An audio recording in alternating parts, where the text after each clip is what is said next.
Bonjour à toutes et à tous, donc bienvenue pour cette nouvelle session des rencontres économiques de l'IGPDE. Donc nous allons parler de la contribution des femmes à l'économie avec donc nos intervenantes que je vais présenter ensuite. Rapidement, donc Rémi Janin, je vais présenter un petit peu cette session.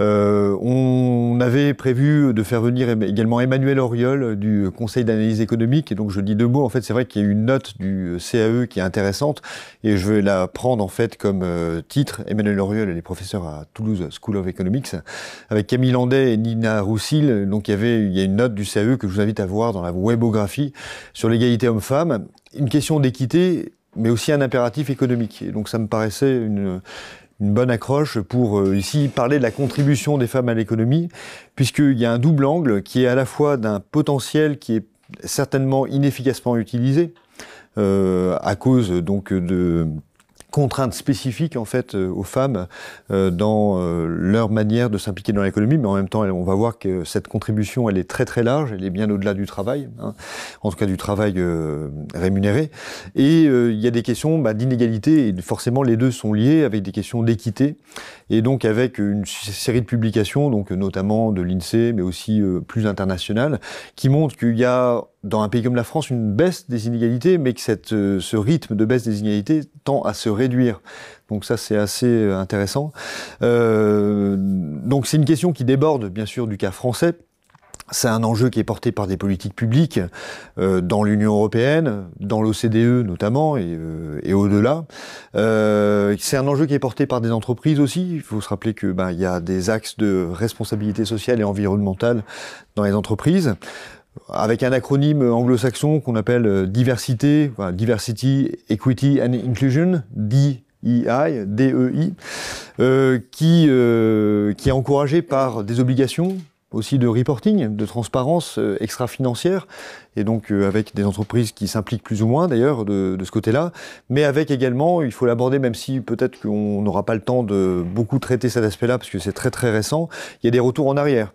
Aux États-Unis, donc depuis janvier 2025, on sait que l'administration Trump donc a fait publier un décret qui demande aux entreprises d'arrêter ce qu'ils appellent une discrimination illégale et de rétablir les opportunités professionnelles basées sur le mérite. Je cite le décret de l'administration Trump. Et donc avec un potentiel extraterritorial, puisque l'ambassade de France aux États-Unis a adressé un courrier au groupe français qui est commerce avec les États-Unis en mars 2025 pour leur demander en fait d'abandonner toute forme de politique DEI. Donc nous, on va s'intéresser beaucoup au cas français, mais aussi à un cadre plus international, Union européenne, OCDE principalement, avec donc trois axes principaux en fait pour aborder cette contribution des femmes à l'économie avec le spectre le plus large possible. Un état des lieux, donc sur quelle place pour les femmes dans l'économie. On verra que donc bien sûr dans le travail, mais au-delà, bien sûr. L'égalité homme-femme, donc sur laquelle, en tout cas, sur ce plateau, il y a un consensus complètement. Mais qu'est-ce qui bloque ? Qu'est-ce qui fait qu'en fait, il y a un retard ? Enfin, en tout cas, le rythme se tend à ralentir. Et forcément, donc quasiment nécessairement, on aboutit sur quelle politique publique, mais aussi quel relais pour ces politiques publiques et quelle impulsion aussi du côté du privé. Et donc des grandes entreprises notamment.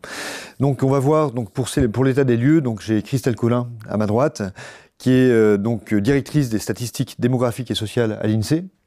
Bonjour. Et donc avec vous, on fera ce bilan en fait, en tout cas cet état des lieux pour la France, et avec Alban Sauveplan, qui est donc à la direction générale du Trésor, sous-directrice des politiques sociales et de l'emploi, avec donc forcément cet aspect-là qui est important. Et avec vous, en fait, on va élargir un petit peu sur d'autres pays pour voir un petit peu comment ça se passe ailleurs.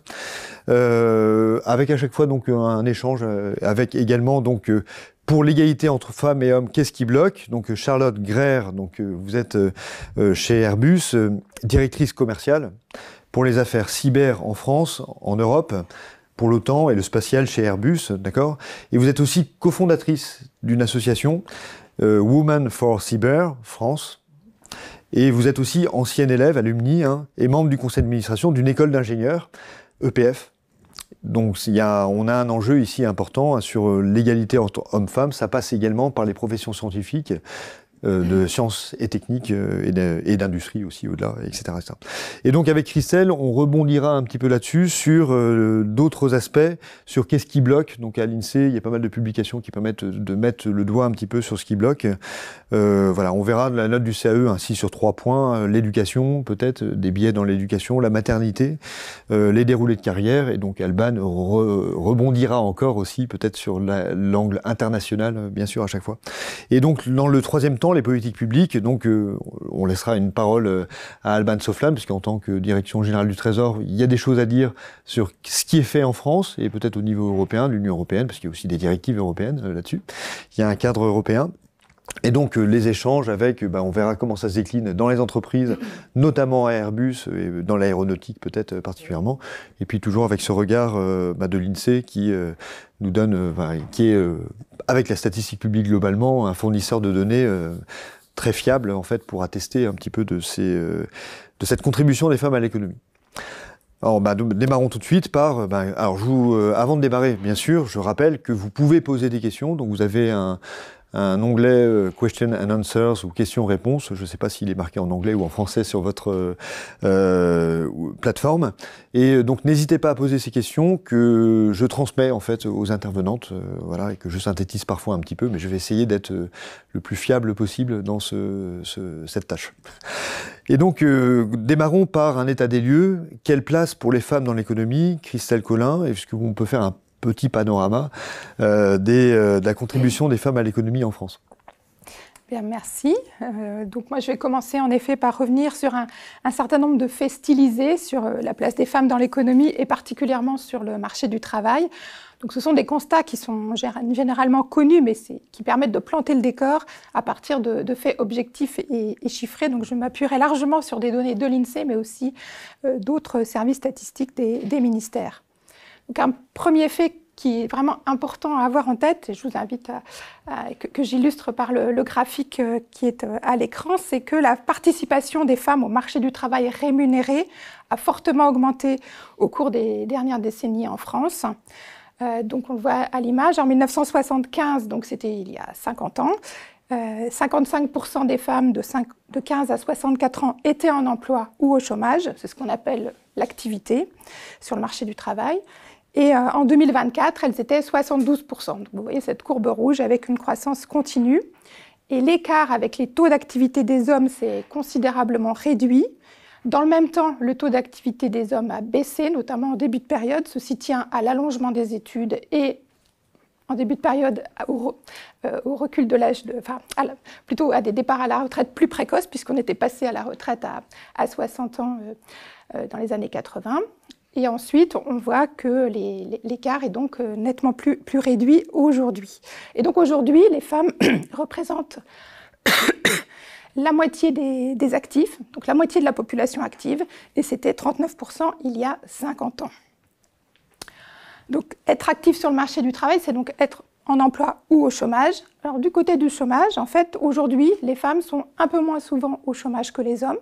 Voilà, si on prend les dernières données sur le taux de chômage des femmes, c'est 7,3%, 7,6% pour les hommes. Et grosso modo, depuis une bonne dizaine d'années, il n'y a quasiment plus d'écart. Et cet écart est légèrement en faveur des femmes. Enfin, les femmes sont un peu moins au chômage désormais.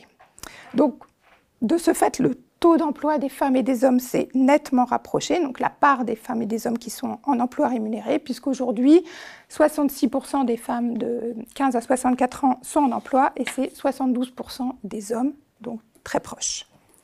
Alors, si ces écarts de taux d'activité entre femmes et hommes se sont nettement réduits, en fait, lorsque l'enfant paraît, pour prendre un titre qui était connu, et encore plus lorsqu'il y a plusieurs jeunes enfants, ce sont les femmes qui renoncent à leur activité professionnelle.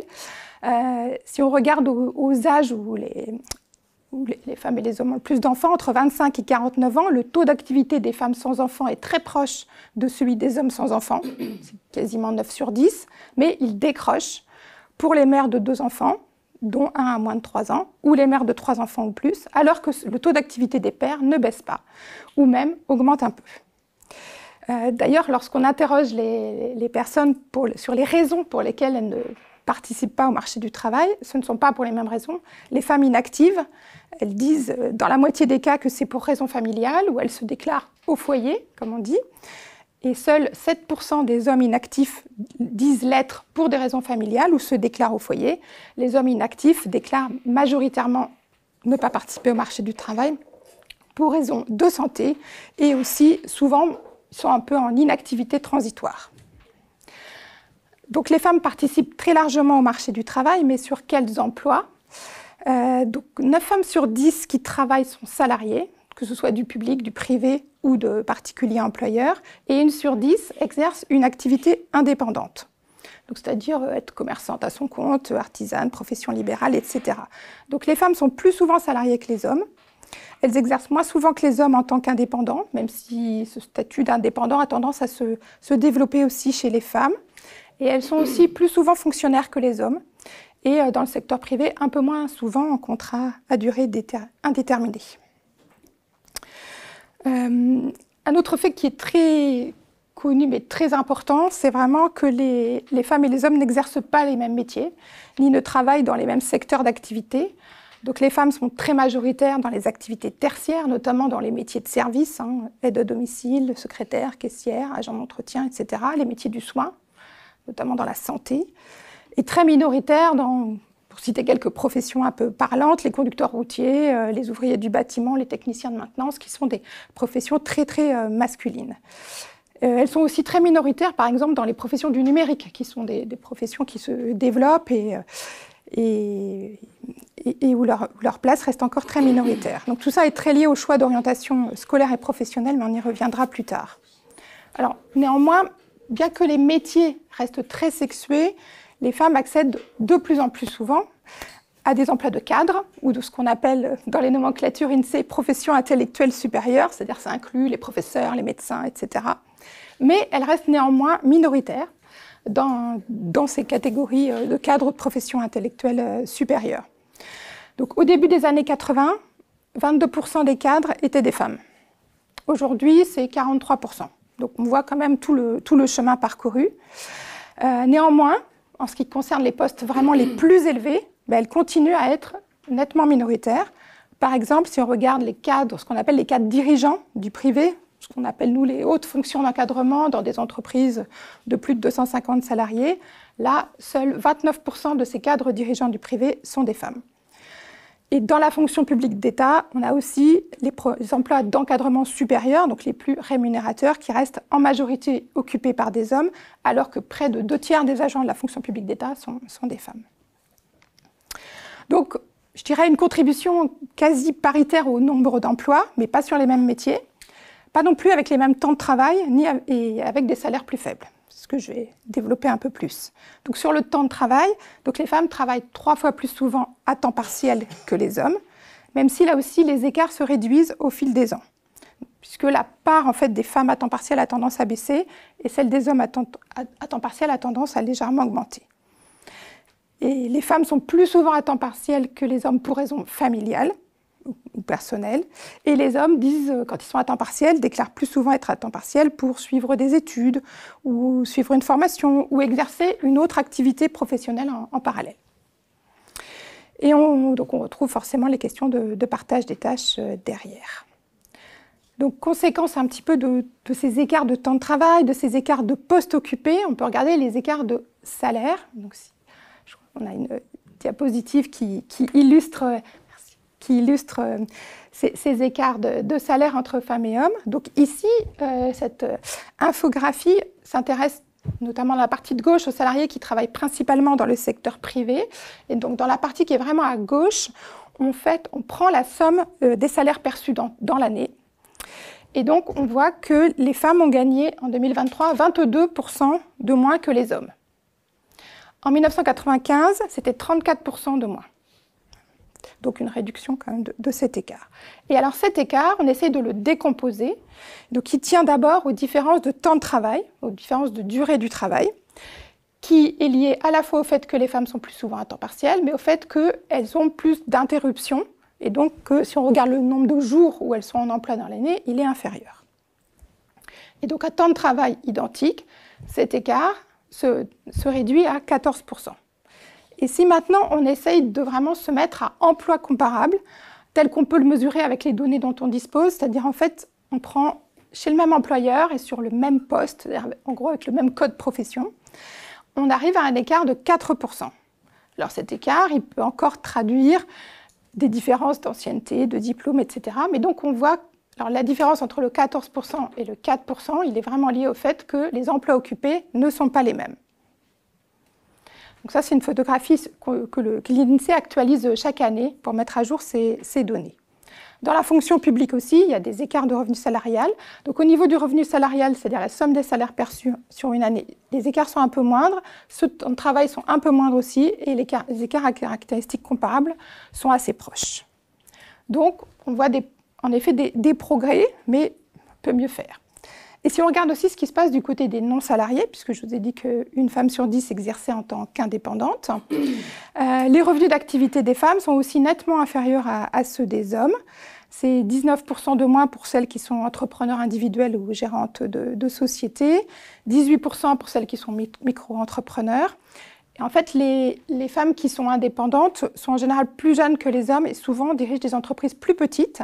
Elles ont aussi des horaires un peu inférieurs. Et de ce fait, cela crée des différences de revenus d'activité. Donc j'ai parlé pour l'instant essentiellement de ce qui se passe aux âges actifs.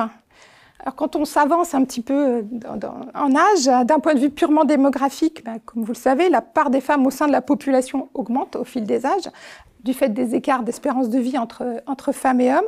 Et d'un point de vue économique, on arrive à la retraite, et les montants de retraite perçus, ils synthétisent en quelque sorte les carrières passées. Et donc, ce qu'on peut observer, notamment à partir des données du service statistique du ministère de la Santé et des Solidarités, l'adresse, c'est que les écarts de montant de retraite entre les femmes et les hommes se réduisent au fil des générations, avec la hausse de la participation au marché du travail au fil des ans que j'ai montré en début d'exposé, et puis la hausse de la qualification des postes occupés, par exemple le fait qu'il y a plus de cadres. Et donc, ces écarts de pension se réduisent. Il y a 20 ans, les femmes percevaient une retraite, ce qu'on appelle de droit direct, c'est-à-dire celle qui découle directement de leur activité professionnelle, inférieure de 50% à celle des hommes. Aujourd'hui, l'écart il est de 38%. Et si on ajoute les pensions de réversion, qui sont versées au décès du conjoint, on arrive à un écart de 25%. Donc un écart qui reste relativement élevé, qui est en partie un héritage du passé, puisque les générations les plus âgées ont eu des parcours professionnels assez différents des générations récentes, et notamment des carrières plus courtes pour les femmes. Mais des écarts importants, bien que moindres, subsistent pour les générations qui partent à la retraite maintenant. Donc on arrive assez bien à documenter les questions donc, de participation au marché du travail, de métiers occupés et de revenus individuels, que ce soit les salaires, les revenus d'activité.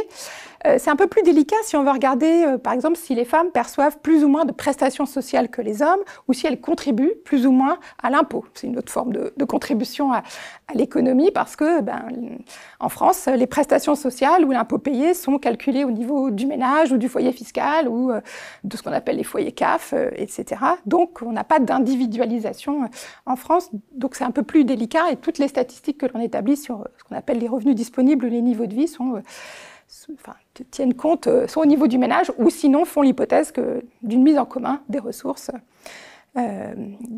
hypothèse imparfaite, mais néanmoins nécessaire. Voilà.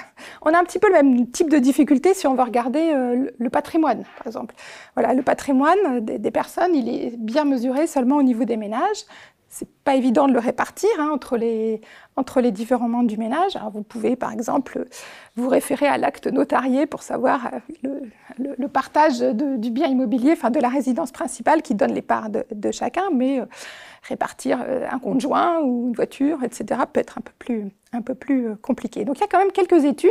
Alors c'est plutôt des chercheurs qui ont regardé ces questions, notamment de l'Institut national des études démographiques, l'INED, qui ont montré au fil du temps qu'il y avait plutôt un écart croissant de patrimoine entre les hommes et les femmes, qui tenait aussi au fait que le développement des régimes de séparation de biens, un peu moins les régimes de communauté, et aussi au fait que les femmes ayant des salaires plus faibles, elles ont une capacité d'accumulation de patrimoine qui est moindre. Et elles ont également montré que les femmes sont plus sensibles aussi, leur situation est plus affectée par les événements de vie, comme on dit, comme les séparations, qui ont un impact plus fort sur le niveau de vie et le patrimoine des femmes. Voilà. Et puis un mot peut-être pour terminer, pour préciser que la contribution des femmes à l'économie, elle passe aussi par, je dirais, l'économie domestique, entre guillemets, avec bien sûr une contribution des femmes aux tâches domestiques, à l'éducation des enfants ou à l'aide aux proches en situation de handicap ou de dépendance qui est nettement supérieure à celle des hommes, même si, là encore, les écarts se réduisent, mais ils se réduisent lentement. Si on revient juste sur un point, c'est vrai que c'est intéressant, on voit je crois que c'est le slogan de l'INSEE, mesurer pour comprendre. Et il y a des choses qu'on a du mal à mesurer, comme par exemple les écarts de patrimoine.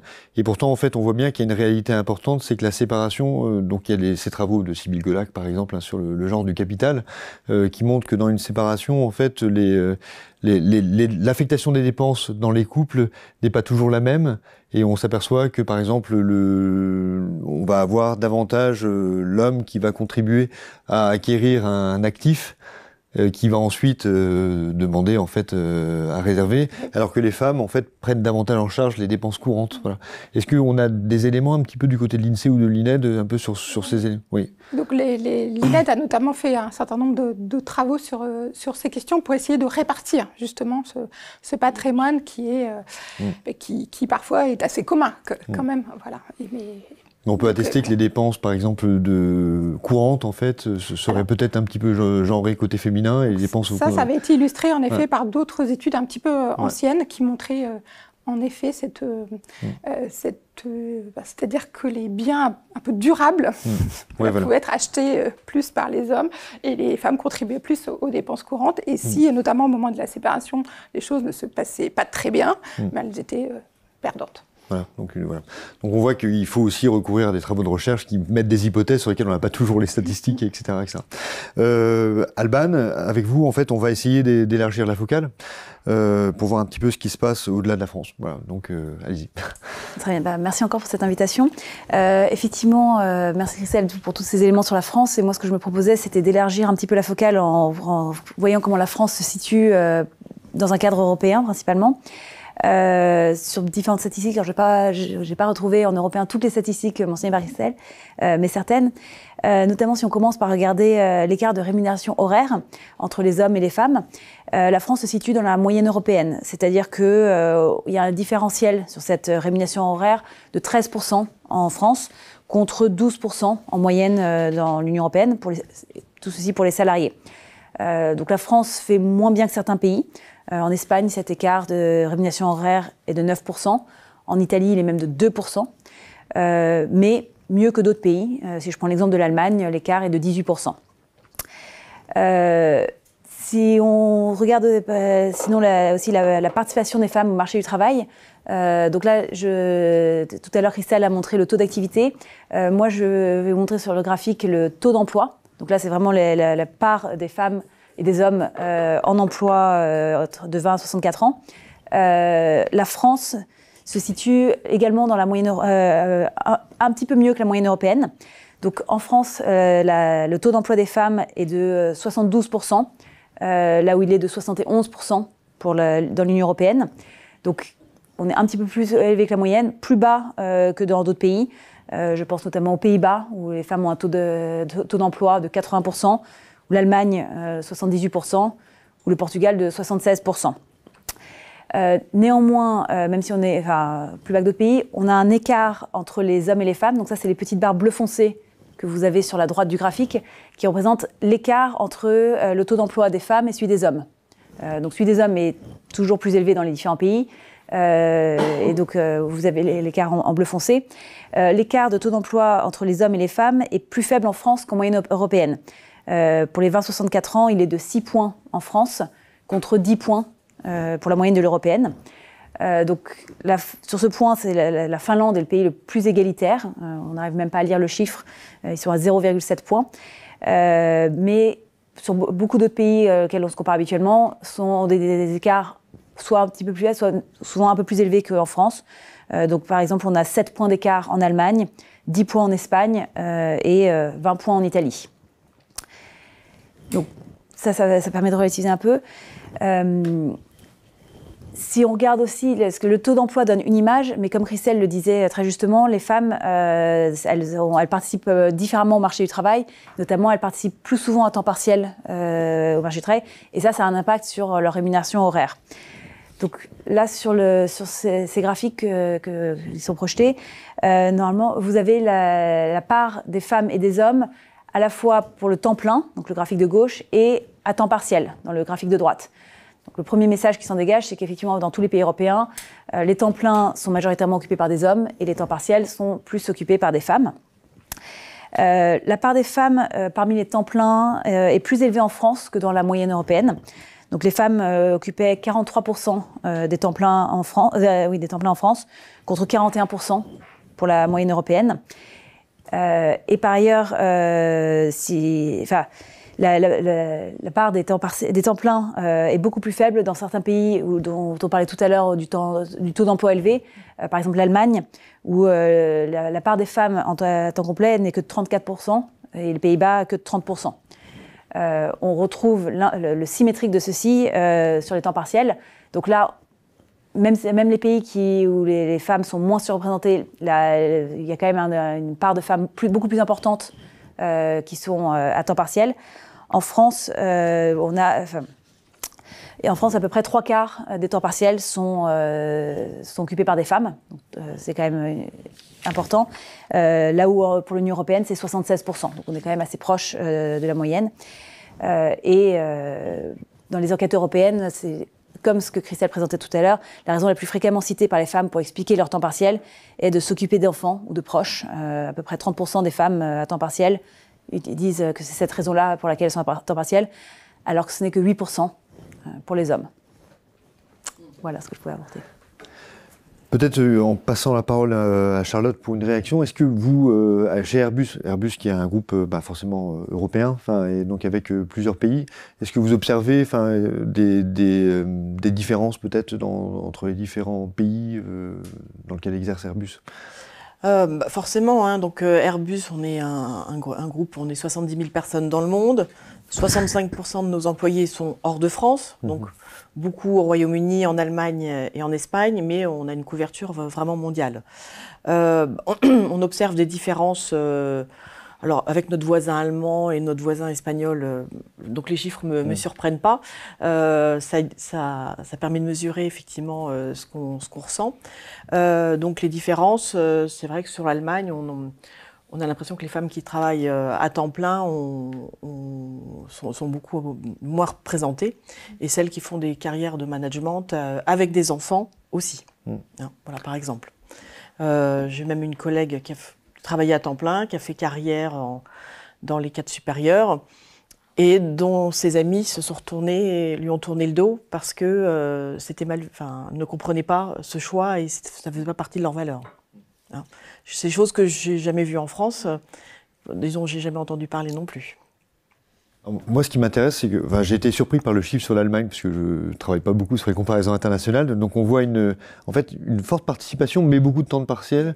Et en même temps, je voulais voir, c'est pas évident de faire une corrélation au niveau international comme ça, surtout sur un coin de table. Mais est-ce qu'il y a un lien entre, parce qu'au contraire, en Italie, il y a une faible participation, et on voit des inégalités qui sont relativement faibles. Est-ce qu'on peut faire un lien ou pas ? Alors, effectivement, je pense que c'est une question qui s'adresse aux deux. Ouais. Effectivement, dans les chiffres que j'ai donnés, l'Italie, en termes de salaire horaire, il y avait un très faible écart, mais du coup, une participation plus faible et beaucoup à temps partiel. Donc, je pense qu'on peut faire ce lien de... quand les femmes sont à temps plein, il y a peu d'écart, mais en fait, ça concerne malheureusement une petite part des femmes. Et en fait, les écarts ou les inégalités se font au niveau de la participation plutôt qu'au niveau du salaire horaire. Peut-être Christelle Oui, en fait, lorsqu'on analyse même de manière plus générale ces écarts de revenus, par exemple de revenus d'activité, on peut le décomposer. Il y a une partie qui peut venir de la participation au marché du travail, voilà. Après, une partie qui va venir du temps de travail. Après, une partie qui va venir des écarts à temps de travail identique, etc. Et donc, tout se cumule, quelque part. Enfin, voilà. Et par exemple, suivant les pays, ou suivant le niveau de qualification en France, c'est pas forcément le même effet qui va dominer, mais tous ces effets jouent et contribuent à expliquer expliquer des écarts. Mais donc si on résume, en gros, en Allemagne, parfois. l'effet de taux de participation, c'est pas ça, parce qu'en fait, le taux d'emploi des femmes est relativement élevé. Par contre, c'est vraiment l'effet de temps de travail qui domine. Ouais, Moi, j'avais une question pour la France aussi. Les inégalités sont-elles plus fortes en bas de la hiérarchie salariale ou en haut de la hiérarchie salariale? Les inégalités sont plus fortes en haut. Ouais. Voilà, parce Je que notamment, connaissais la réponse, mais voilà, je pense que c'est un point important. Merci de poser cette question. En effet, oui, les inégalités sont plus fortes en haut. Et en fait, on peut dire que la sous-représentation des femmes, elle augmente au fur et à mesure qu'on monte dans l'échelle salariale. C'est-à-dire que alors je crois que j'avais les chiffres sur le top 1%, je crois que je les avais pris.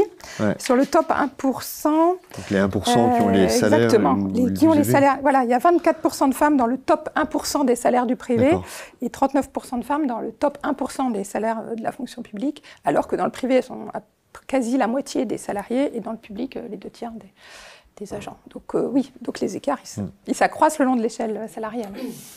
Donc dans une industrie, comment on gère ça? Quand il y a les promotions salariales, des augmentations salariales, il y a un outil chez Airbus qui permet de faire les comparaisons aussi entre hommes et femmes pour qu'on puisse au moins prendre conscience de ces écarts lorsqu'on donne aussi des augmentations. Donc les outils nous mettent en avant ce genre de choses pour qu'on puisse prendre les bonnes décisions. Et vous observez aussi cette répartition donc genrée un petit peu donc les femmes sont dans certaines professions plus que dans d'autres. Oui, je peux y venir un peu si vous voulez maintenant ou après. Donc effectivement aujourd'hui on a je sais plus 21-22% de femmes chez Airbus. Donc Airbus, on est un industriel d'aéronautique, du spatial et de la défense. Donc, qui sont des métiers pour lesquels on a besoin à la fois de techniciens, de mécaniciens, mais aussi d'ingénieurs. Et c'est ce qui explique qu'aujourd'hui, on a ce niveau de femmes chez Airbus, au niveau mondial. J'ai une question qui est arrivée là dans le chat, mais je crois que vous allez nous dire que c'est pas possible. Du fait de la distribution traditionnelle des dépenses dans les ménages, le fait que les dépenses sont jointes en fait dans le ménage, et on fait cette hypothèse-là. Est-on en mesure d'évaluer la part contributive des femmes à l'impôt national relativement à la revenu, en incluant la TVA? Non, c'est impossible. C'est impossible. Disons qu'on pourrait faire des hypothèses, voilà. Mais on ne peut pas le mesurer directement et de façon exacte. Mais après, c'est vrai qu'il y a de plus en plus de recherche pour faire des hypothèses. Même si c'est vrai qu'il y a déjà, par exemple, le taux individualisé là pour le prélèvement à la source, mais c'est qu'une partie. Ça concerne qu'une partie, donc. C'est vrai qu'il y a des comptes distribués de plus en plus qui permettent de regarder chaque ménage en fait ce qu'il contribue par rapport à ce qu'il reçoit, etc. Mais par contre, on peut pas faire la distinction par genre parce que si les enfants vont à l'école, par exemple, ça bénéficie au ménage globalement. Et on peut pas séparer et dire. On peut le faire techniquement, mais sous hypothèse. Il faut faire des hypothèses. C'est toujours sous hypothèse. Par exemple, que les dépenses d'éducation des enfants bénéficient aux deux également peut-être, mais peut-être que d'autres dépenses pas forcément. Donc voilà, c'est une piste en tout cas. Mais on voit par contre que c'est. Voilà. On voit qu'il y a des mesurer pour comprendre, mais en même temps, on a besoin d'une certaine prudence dans la mesure pour avoir des éléments sur lesquels en fait on peut s'appuyer quand même. On peut déjà montrer beaucoup de choses en fait avec ce qu'on avait. Alors justement, on voyait qu'on a fait un état des lieux qui nous permet de voir un petit peu où est-ce qu'on en est. On pourrait se demander qu'est-ce qui bloque en fait sur cette égalité entre femmes et hommes.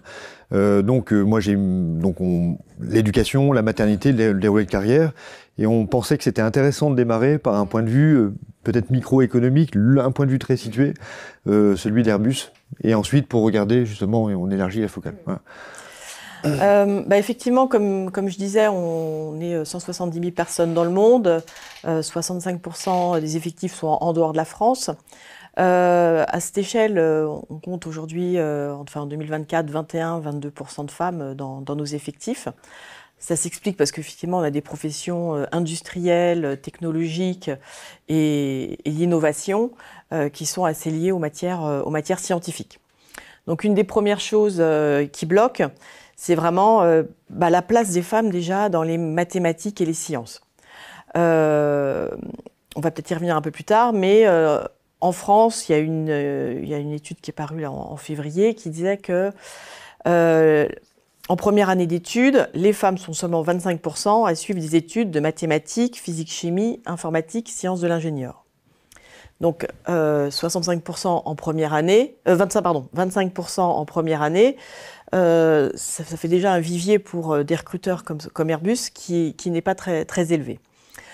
Donc comme vous l'aviez introduit, je représente Airbus au conseil d'administration de l'EPF, dont la stratégie, l'EPF est une école d'ingénieurs, dont la stratégie est d'avoir la parité, 50% de femmes, 50% d'hommes. Et pour ça, il y a des recrutements sur concours qui s'adressent aux hommes et aux femmes, mais a été créé l'année dernière, et là encore, il s'est reproduit encore cette année, des recrutements hors concours sur dossier réservés aux femmes. Et donc, il y a une centaine de places qui sont ouvertes aux femmes, en complément de celles des places qui sont ouvertes sur concours. Tout ça parce que, bon, on dit les femmes n'aiment pas la compétition, mais enfin, il y en a beaucoup qui font des études de médecine où il y a quand même un concours, et puis un concours assez costaud, d'autres qui font des études juridiques aussi où il y a beaucoup de concours.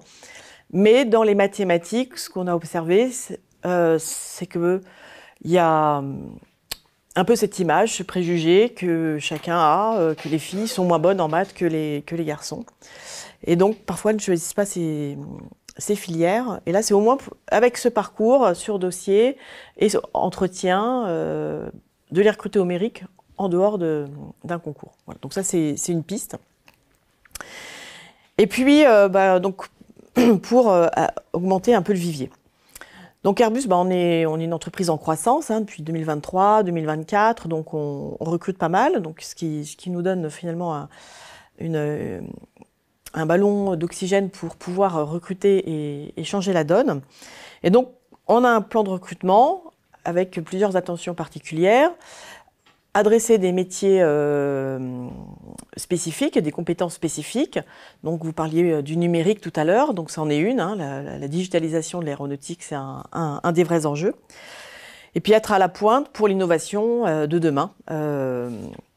Ensuite, il y a d'autres axes pour les recrutements auxquels on fait attention.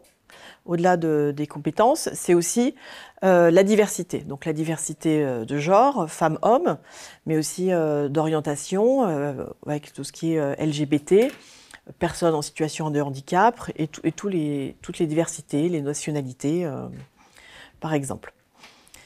Et enfin, troisième axe, le renouvellement des générations pour avoir une pyramide des âges qui prépare le futur d'Airbus.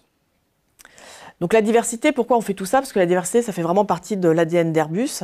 On a de multiples nationalités et on voit que d'avoir des différences de points de vue venant de plusieurs pays différents, de cultures différentes, ça vraiment enrichit notre société pour être plus performant, avoir des points de vue qui donnent des innovations et des solutions qu'on n'aurait pas trouvées si on avait tous été pareils.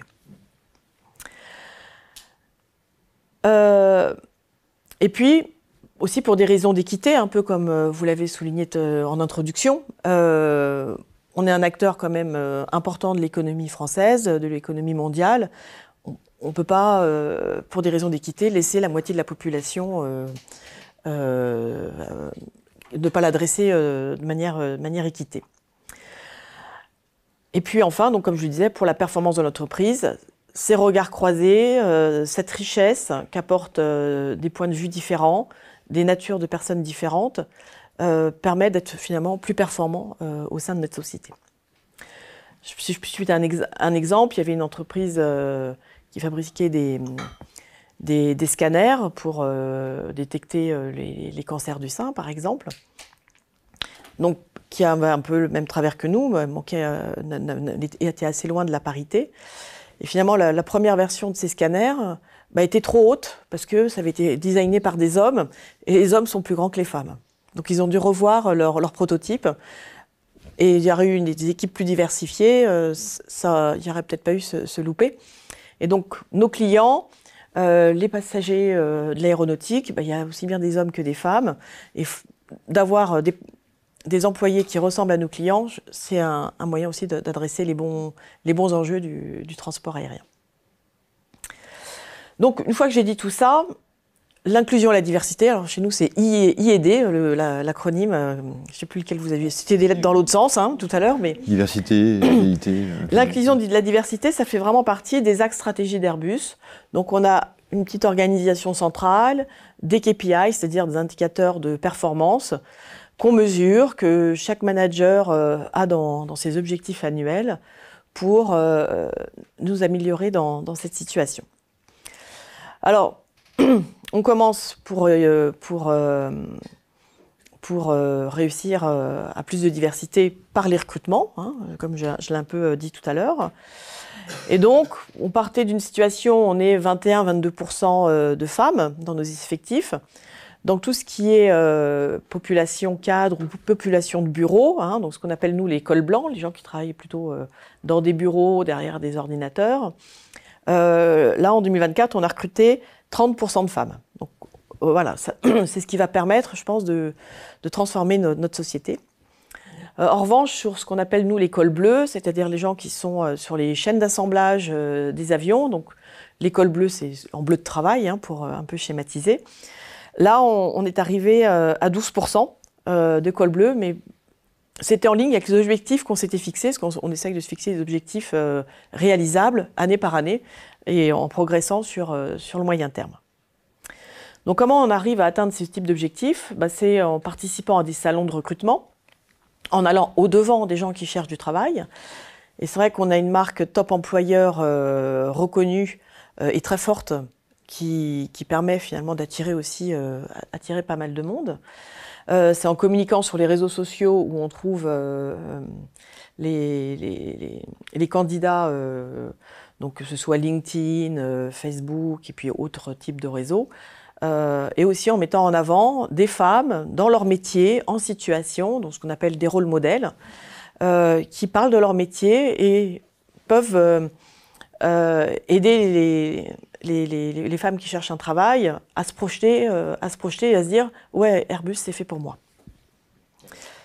Vous êtes membre du conseil d'administration, cofondatrice de l'association Women for Cyber. Oui. Et donc ça illustre un petit peu peut-être cette stratégie aussi de développer des modèles féminins. Alors voilà, exactement. Oui. Donc effectivement, pour alimenter un peu ce vivier, il faut adresser tout ce qui est le lycée et le collège, sur les métiers du numérique, les métiers en tension.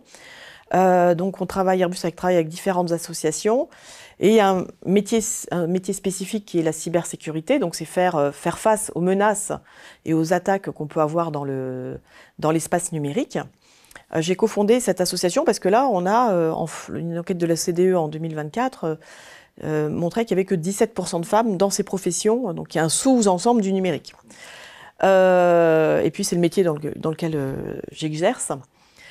Et on a 60 000 postes vacants en France. Donc, il y a un enjeu aussi de recrutement qui est énorme sur ce domaine. Et donc, les entreprises, on a, comme je vous l'ai expliqué, on met en place des stratégies, des KPI, des actions pour adresser les enjeux de diversité, mais les écoles aussi. Et comme je le disais tout à l'heure, il y avait 25% des femmes qui ont choisi des spécialités scientifiques, mathématiques et informatiques. Donc il faut aussi aller encore plus tôt dans les générations pour les convaincre. Les écoles d'ingénieurs. Il faut aller encore plus tôt dans l'enseignement supérieur, pas seulement les écoles d'ingénieurs, aussi, dans les études à post-bac. Il faut aller au niveau des lycées et des collèges. Et donc là, avec cette association, on fait partie d'un projet qui s'appelle Talcib, dans lequel il y a aussi Radio France, Classe Code, où on fait des ateliers auprès des collèges, des lycées, des professeurs de technologie, des conseillers d'orientation, des professeurs principaux, des élèves, filles et garçons, puisque la diversité, c'est une affaire de filles, mais c'est aussi une affaire de garçons. Chacun, on a nos stéréotypes, nos préjugés, oui. Et qui adresse aussi les parents, parce que parfois aussi, les parents aussi sont quand même assez acteurs dans le choix des études de leurs enfants. Donc on a déjà en présentiel adressé 700 personnes, et puis ce qu'on appelle ces communs font partie des formations un peu comme celles que vous êtes en train d'enregistrer, disponibles au sein du ministère de l'Éducation, mais aussi sur YouTube, pour adresser le plus grand nombre et avoir une capillarité sur l'ensemble du territoire. Et bon, expérience familiale, j'ai participé à des salons pour le lycée professionnel, voilà. Et il y a des sections cyber aussi. Il y a un bac pro cyber. Oui, il y a un bac pro, là, un mais bac pro très ciel. Masculin, qui est vraiment à ciel. Exactement. Voilà. Il est masculin à un pourcentage 95% peut-être. Voilà, voilà. Vous êtes un bon témoignage de ce que... Mais, et donc les conseillers d'orientation, forcément, orientent un petit peu. Et en plus, il y a un enjeu, on parlait que les enjeux d'égalité sont des enjeux d'efficacité aussi. C'est un enjeu de climat scolaire. Parce qu'en fait, on sait que dans ces sections-là, quand c'est 95% masculin, il y a des difficultés d'enseignement, enfin de climat scolaire, etc. Oui. Donc c'est intéressant aussi de descendre, parce que voilà, dans les fonctions, pas forcément hyper qualifiées, mais il y a aussi des enjeux de métier, peut-être pour des filles. Complètement. Au-delà de la coiffure, enfin voilà, je caricature, mais c'est ça, on a vraiment du côté professionnel un clivage qui est très très fort. Ouais. Oui. Donc voilà. Et c'est pour ça qu'aussi qu'on a travaillé avec Radio France, donc le ministère de l'Éducation, Radio France aussi qui met en avant ces parcours de femmes dans la cyber pour toucher le plus grand nombre et essayer de changer finalement les perceptions de ce métier. Et que ce sont des métiers aussi pour les femmes. Ouais. Voilà. Alors ça rebondit assez bien, ou en tout cas ça fait une transition très bonne pour certaines choses que Christelle pourrait développer sur justement qu'est-ce qui bloque du point de vue de l'orientation scolaire, des performances à l'école, mais aussi des questions de carrière, des questions de maternité, etc. Je vous laisse la parole. Merci. Oui, je vais tout à fait rebondir sur les propos de Charlotte qui sont très illustratifs d'un phénomène plus général, qui est vraiment très, très général. Et moi, je vais insister sur 3 points qui me semblent un peu au cœur des inégalités persistantes, bien qu'en réduction sur le marché du travail. Ces questions d'orientation scolaire et professionnelle, les questions de carrière et d'impact de la maternité et les questions de stéréotypes de genre. Puisque donc depuis des décennies, on a quand même ce paradoxe très fort. On dit les filles réussissent mieux à l'école au sens où elles sortent moins souvent sans diplôme que les garçons du système scolaire, elles sont plus souvent bachelières, elles sont plus souvent diplômées de l'enseignement supérieur, mais cela ne se concrétise pas par de meilleures positions sur le marché du travail. Donc on a vu que ça tient en partie au fait qu'elles n'exercent pas les mêmes métiers, qu'elles ne sont pas dans les mêmes secteurs, qu'elles sont plus représentées dans les plus bas salaires, et ça tient notamment à des choix d'orientation différents. C'est tout à fait ce que vous avez commencé à évoquer. Donc, au lycée, dans les filières professionnelles et technologiques, les filles sont largement majoritaires dans les spécialités et les séries qui débouchent sur les métiers très féminisés, donc habillement, sanitaire et social aussi, voilà, peut-être coiffure. Voilà. En terminale générale, dans les enseignements de spécialité, mais on voit que les filles sont minoritaires dans les enseignements de spécialité mathématiques. Bon, elles sont quand même 40% en mathématiques. Physique-chimie, c'est quasi paritaire, mais numérique et sciences informatiques, il y a 15% de filles, et sciences de l'ingénieur, 15% de filles aussi. Donc voilà. Et les filles vont être majoritaires en SES, donc les sciences économiques et sociales, les sciences de la vie et de la terre, les SVT, en histoire-géographie, et tout ce qui est autour des langues, de la littérature, ou de ce qu'on appelle les humanités, quoi. Voilà. Et ensuite, dans l'enseignement supérieur, donc on peut le voir sur le graphique qui doit s'afficher à l'écran, donc qui présente la part des femmes dans les différentes formations d'enseignement supérieur. Donc on continue, on était au lycée, là on arrive à l'enseignement supérieur. Donc les filles s'orientent de façon persistante, moins que les garçons, vers les filières scientifiques et techniques, et moins vers les filières sélectives, à l'exception des études de médecine, comme vous l'avez tout à fait justement pointé, où les filles sont très majoritaires. Donc c'est pas qu'une question de sélectivité sans doute, mais voilà. Voilà, tout à fait. Donc là, voilà. Donc, si on fait l'ensemble, par exemple, des classes préparatoires ou des prépas intégrés, on voit qu'on est à peine à 40%. Voilà. Mais c'est assez différencié selon, si on regarde, voilà, ce qu'on appelait, celles qui sont, par exemple, plus biologie, celles qui sont plus économie ou celles qui sont plus mathématiques et physique. Donc ça, voilà, même les données les plus récentes sont tout. On a toujours ces faits-là. Et alors qu'on va trouver à l'université, donc par exemple 67% de filles dans les filières de santé, 71% en arts, langues, lettres, sciences humaines et sociales. Voilà. Alors, commentaire sur le schéma, effectivement, on va dire à peu près les 4 lignes du bas, où il y a les formations scientifiques, oui. Je dirais prépa, formation d'ingénieur. Ce qu'on constate aussi, c'est que parmi ces formations d'ingénieurs ou formations supérieures scientifiques, beaucoup choisissent tout ce qui est biologie, agronomie ou même tout ce qui est lié au cheval, l'équin. Et donc c'est vrai que quand on est un industriel d'aéronautique de défense, la part est encore moindre, est encore plus faible. Voilà. Tout à fait. Alors on peut se demander si ça s'explique par les performances scolaires. Ben non, et pas complètement. Mais alors après ça renvoie à ce que vous disiez aussi sur ce qui se passe encore plus en amont à l'école. Donc là, l'ADEP, qui est le service statistique du ministère de l'Éducation, fait de nombreuses évaluations. Enfin, les élèves passent de nombreuses évaluations au cours de leur scolarité, de la petite section jusqu'au lycée. Et en fait, ce qu'a montré l'ADEP, c'est que les filles obtiennent de meilleurs résultats que les garçons en mathématiques en tout début de scolarité, donc à l'école maternelle et en début de CP. Et à partir du milieu de CP, les écarts s'inversent. Donc très tôt. Voilà. Et ensuite, ils ont tendance à s'accentuer à l'école primaire. Et donc, à partir du milieu de CP, les garçons obtiennent des meilleurs résultats aux évaluations nationales, en tout cas en maths, que les filles. Et notamment, tout ce qui nécessite d'aller vite. Voilà. Ils sont meilleurs pour tout ce qui est vitesse. Par contre, si on regarde, il y a une autre enquête qui est souvent utilisée, l'enquête de l'OCDE, qui est l'enquête PISA, qui permet de comparer également les performances des élèves des différents pays. Là, on voit que les écarts entre filles et garçons sont moins marqués que dans les évaluations nationales. Et là, en fait, on mesure des choses un peu différentes, plutôt la culture mathématique avec des exercices qui sont moins scolaires. Et là, eh bien, les écarts entre filles et garçons sont beaucoup moins marqués. Et inversement, si on regarde ce qui se passe en français, donc à l'entrée en CP, les performances des filles sont nettement supérieures à celles des garçons. Et puis c'est encore vrai en milieu de CP. Et puis c'est encore vrai en début de CE2, c'est encore vrai en début de CM2. Et les enquêtes montrent aussi qu'il y a une question aussi de confiance. C'est pas qu'une question de performance, c'est une question de confiance. Souvent, les filles sont moins confiantes. Alors, elles sont moins confiantes que les garçons sur la manière dont elles vont réussir leur année scolaire, que ce soit au collège ou au lycée. Et notamment, voilà, j'ai pas de chiffre qui le montre, mais voilà.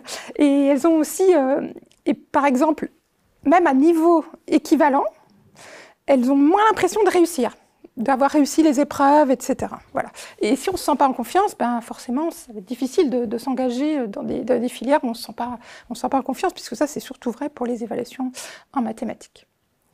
Alors, un deuxième verrou sur lequel je voulais revenir, c'est les questions de carrière et l'impact de la maternité, où là, il y a un certain nombre d'études, vraiment, on peut documenter de manière chiffrée. Donc, je l'ai dit tout à l'heure, à la fois la naissance d'enfants qui continue d'affecter davantage l'activité des mères, leur participation au marché du travail, que celle des pères.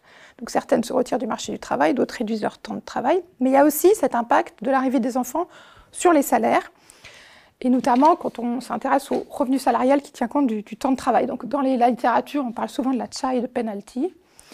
Et il y a plusieurs études qui documentent vraiment clairement que les écarts de salaire entre mères et pères, entre les mères et les pères, sont plus importants qu'entre les femmes et les hommes sans enfants, y compris à durée du travail identique.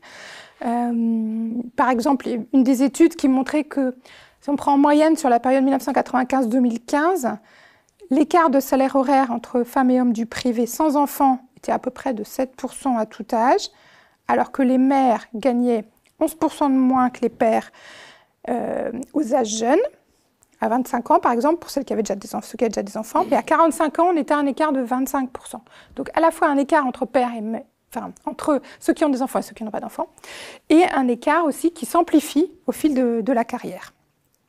Et ces baisses de salaire après la naissance, elles ne concernent que les mères. On ne l'observe pas sur les pères.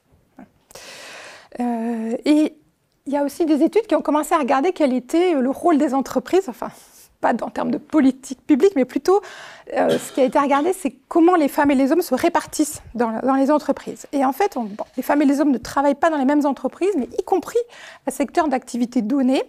Les femmes sont plus concentrées dans des entreprises qui versent des rémunérations plus faibles. Et notamment, elles sont aussi plus concentrées dans des entreprises qui sont proches de leur domicile. et qui offre un temps de travail plus flexible, ce qui du coup permet une meilleure articulation entre vie professionnelle et vie familiale, parce que celle-ci, la gestion de la vie familiale, je dirais, pèse encore avant tout sur les épaules des femmes, mais le fait de devoir assumer cette conciliation réduit aussi les opportunités salariales des mères et leurs possibilités de négociation et les contraint un petit peu aussi dans le choix des entreprises. On voit aussi que les mères changent aussi moins souvent d'employeur que les pères, donc sans doute saisissent moins aussi d'opportunités d'évolution de carrière. Et inversement, les pères sont plus fréquemment en emploi dans des entreprises qui rémunèrent mieux, y compris à secteur donné. Alors, ces pertes de revenus salariales pour les mères, elles sont plus fortes pour les femmes peu qualifiées, parce que elles réduisent plus souvent leur temps de travail, voire elles se retirent plus souvent du marché du travail. Mais c'est des questions qui n'épargnent pas les catégories sociales favorisées. Donc, cet été, l'INSEE a publié une étude qui porte sur ce qu'on appelle les grands corps de l'État. Donc, les grands corps administratifs, c'est les personnes avant qui sortaient de l'ENA, quand l'ENA existait, ou les corps techniques, donc les personnes, corps des mines, des ponts, de l'INSEE, de l'armement, etc. Et en fait, en suivant des carrières depuis les années 80, on voit que, même au sein de ces grands corps de l'État, les inégalités de salaire, elles existent, elles se construisent dès le début de la carrière et elles se renforcent avec le temps. Et on avait fait des calculs, disant qu'après 30 années sans interruption à temps plein, il y avait une sorte de manque à gagner, de 277 000 € pour les femmes ayant débuté leur carrière dans les grands corps administratifs dans les années 80, en cumulant les 30 ans.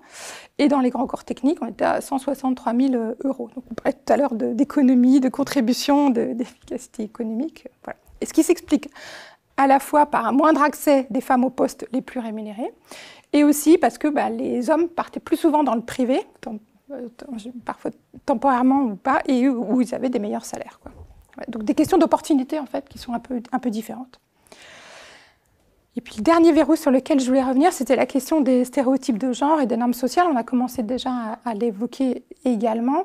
Donc là, par exemple, si on interroge, je pense qu'on peut voir sur un graphique, si on interroge les personnes sur ce qu'on appelle 5 stéréotypes de genre, donc c'est un baromètre d'opinion qui a été réalisé par la DRES, le service statistique du ministère de la Santé et des Solidarités, et on voit la part des personnes qui sont tout à fait d'accord, plutôt d'accord ou pas d'accord avec un certain nombre d'opinions.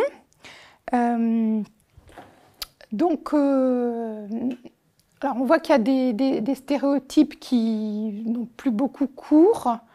Voilà. Bon, par exemple, dans l'idéal, les femmes devraient rester à la maison pour élever leurs enfants. Là-bas, le orange est bien plus grand que le bleu, je dirais. Donc, voilà, donc il y a quand même une forte majorité de personnes qui ne sont pas d'accord avec cette idée, mais il y a encore 20% qui sont plutôt d'accord ou tout à fait d'accord avec cette idée. En revanche, il y a quand même un assez large consensus qui m'a un peu étonnée sur le fait que les filles ont autant l'esprit scientifique que les garçons. Et puis on voit quand même que aussi les opinions disant que les mères savent mieux répondre aux besoins et attentes des enfants que les pères sont encore quand même largement répandues, puisqu'on arrive à peu près 60% de tout à fait d'accord ou pas, ou plutôt d'accord. Voilà. Donc ces stéréotypes de genre, ils s'atténuent, mais ils restent relativement présents. Et derrière, on voit qu'il y a derrière toute la question de l'articulation, du partage des tâches, de l'implication, du temps de travail, etc. Et aussi du choix de certaines orientations qui peut être liées aussi à ces stéréotypes de genre, mais qui sont évidemment assez complexes qu'il est assez complexe de lutter contre ces stéréotypes. Voilà. Pour les stéréotypes de genre, effectivement, il y a des études qui montrent que le cerveau humain est fait pour catégoriser rapidement et automatiquement des groupes. Donc ça, c'est une qualité qu'a le cerveau humain, mais le revers de la médaille, c'est qu'on catégorise aussi les personnes. Voilà, donc souvent on a l'image que quelqu'un de grand et quelqu'un de puissant, c'est souvent associé, ces deux mots. Et du coup, il y a des études qui montrent aussi que des promotions sont beaucoup données aux gens qui sont grands. Voilà, donc ces stéréotypes peuvent avoir des impacts sur les recrutements, sur le plan de développement des collaborateurs, sur les promotions. Et donc, pour lutter contre ça, déjà, on s'est dit qu'il faut que les gens en prennent conscience. Donc, chez Airbus, on a une vingtaine de formations en ligne, dont certaines qui sont obligatoires à tout à chacun, pour se prendre conscience qu'il y a des stéréotypes et que chacun, on porte ses biais et ses stéréotypes, même si on ne le pense pas, parce que c'est inconscient. Et ça touche tout un tas de domaines. Et après, on est aussi formé sur comment on peut essayer de trouver des parades pour les recrutements. Donc, par exemple, les recrutements pour attirer des femmes qui, comme vous disiez, les filles ont souvent moins confiance en elles sur les maths. Dans l'entreprise, les femmes ont souvent moins confiance en elles d'être capables de postuler à un poste, d'avoir une promotion. Donc, pour les recrutements, on fait attention que dans nos annonces, il y ait un nombre d'exigences qui soit limité. Alors, je ne sais plus si c'est c'est 4 ou 5. Mais qu'on ne mette pas une liste à l'après-vert où une femme va se dire « Oh là, je ne sais pas tout, je ne code pas 80% des exigences, donc je ne postule pas ». Donc on limite, voilà, ça c'est un exemple. On fait aussi pour les promotions, les managers ou les gens qui ont des expertises très, très particulières ont des plans de succession, c'est-à-dire que s'ils changent de métier, on prévoit de savoir qui pourra les remplacer. Et dans ces plans de succession, à l'avance, on fait attention de se poser la question, mais est-ce qu'il n'y a pas eu une femme auquel on ne penserait pas en prime abord, parce que parfois aussi elles sont moins à se mettre en avant, est-ce qu'il n'y a pas une femme qui aurait les compétences, qui aurait le mérite d'être aussi promue? Au moins pour qu'on se pose la question. Voilà. Hein, on fera une promotion que sur le mérite de la compétence. Mais c'est juste pour pas qu'on pense seulement à, ce qu'on dit, top of my mind, les gens qui sont les plus vocaux. Voilà. Et donc ça, c'est un cursus obligatoire depuis 2021 et qui s'associe à des ateliers en présentiel, obligatoires aussi. Et puis on a mis en place, vous connaissez peut-être la fresque du climat. Ben là, il y a une fresque de la diversité qu'on a mis en place aussi pour adresser ce problème des stéréotypes que tout un chacun a et dont on n'a pas conscience non plus. Oui, je voulais peut-être rebondir justement parce que Christelle parlait tout à l'heure des enjeux liés à la maternité. Et là-dessus, moi j'ai amené un graphique que je trouve toujours très marquant. Donc c'est un graphique qui est issu de l'étude du CAE, voilà, que Rémi vous avez mentionné au début, et qui montre en fait l'impact de la naissance du premier enfant sur les revenus des femmes et celui des hommes. Donc, sur le graphique, le 0 que vous avez, c'est le moment de la naissance de l'enfant. Donc, on voit qu'avant la naissance, les revenus des femmes et des hommes sont à peu près similaires, sont proches. Et on a un très fort décrochage au moment de la naissance. Les revenus des femmes diminuent, là où ceux des hommes restent à peu près stables. Et c'est quelque chose qui est persistant. Cette pénalité parentale, elle reste au cours du temps. Et en fait, c'est un phénomène, on parlait tout à l'heure de décomposer entre participation, salaire horaire. C'est un phénomène qui s'explique à peu près à part égale avec les 3 effets.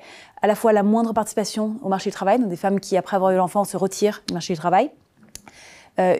Par la baisse des heures travaillées, des femmes qui passent à temps partiel après avoir eu un enfant. Et une baisse du salaire horaire des mères. Et ça, c'est pas juste les employeurs qui décideraient de baisser le salaire unilatéralement. C'est plus qu'en fait, les femmes vont chercher des métiers plus flexibles, avec des horaires plus aménageables, ou ce que vous décriviez tout à l'heure, des entreprises plus près de chez elles, des choses comme ça. Et en fait, vont accepter une pénalité salariale pour cette flexibilité, qui va se traduire par un moindre salaire horaire. Et à la fin, donc ça donne cette pénalité parentale qui, en fait, in fine, explique une très grosse partie de l'écart salarial entre les femmes et les hommes. Et je vous montre ce graphique parce que je le trouve toujours très marquant.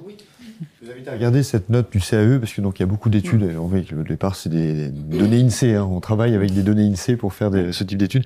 Il y en a une autre en fait qui montre aussi le pourcentage de femmes dans les différentes filières, soit en licence, soit en master. Et on voit une corrélation négative entre le pourcentage de femmes et le salaire des professions en question. Donc ce qui montre que l'enjeu derrière en fait de la sous-représentation des femmes c'est dans les filières en fait où les salaires de sortie sont les meilleurs et donc on a pour revenir sur les stéréotypes, est-ce qu'on a des hypothèses un petit peu de comment sont créés ces stéréotypes? Moi, je me rappelle juste une expérience qui avait été faite par des psychologues qui montrait en fait un exercice de mathématiques initialement présenté comme un exercice de géométrie et ensuite présenté comme un exercice de dessin. Et on voyait que le fait de présenter l'exercice différemment conduisait, donc quand c'était présenté comme des mathématiques, les filles sous-performaient, et quand c'était présenté comme un exercice de géométrie, au contraire, je crois que, de dessin, elles surperformaient. Donc on voit que la présentation de le cadre même d'apprentissage peut changer en fait les résultats. Et la compétence reste la même en fait. Et la compétence reste la même. Ouais. Il y a aussi, on a parlé tout à l'heure d'éducation, même dans les petites classes sur les mathématiques, où effectivement la façon dont les mathématiques sont enseignées va avoir un impact. Il y a eu des études notamment qui montraient que souvent les professeurs vont donner plus souvent la parole aux garçons dans une classe, ou en tout cas donner la parole et avoir une attente, faire une pause à la fin pour montrer qu'ils attendent une bonne réponse, ce qu'ils feront un peu moins avec des filles. Et même dans les appréciations des filles vont plus concerner le comportement, pour dire qu'elles sont concentrées, qu'elles écoutent bien, là où celles des garçons vont plus souligner le potentiel. Et ça, ce type de choses, petit à petit, ça se cumule aussi pour créer ces biais. Et donc il y a un enjeu aussi, donc vous disiez, de prise de conscience dans les entreprises, bien sûr, des stéréotypes, mais au niveau donc des enseignants, au niveau des élèves aussi, qui doivent se rendre compte qu'eux-mêmes ont des stéréotypes sur leur manière de voir les... voilà, donc il y a. Est-ce qu'on a des axes un petit peu on verra après sur les politiques publiques. Et au-delà de ça, est-ce qu'il y a des effets sociologiques de socialisation un petit peu, les groupes de pairs en fait? Est-ce que c'est des choses que les filles entre elles se convaincraient qu'elles sont sous-performantes? Vous avez dit quand même qu'à performance égale, donc elles ont moins confiance. Elles ont moins confiance, en effet. Ouais. Tout à fait.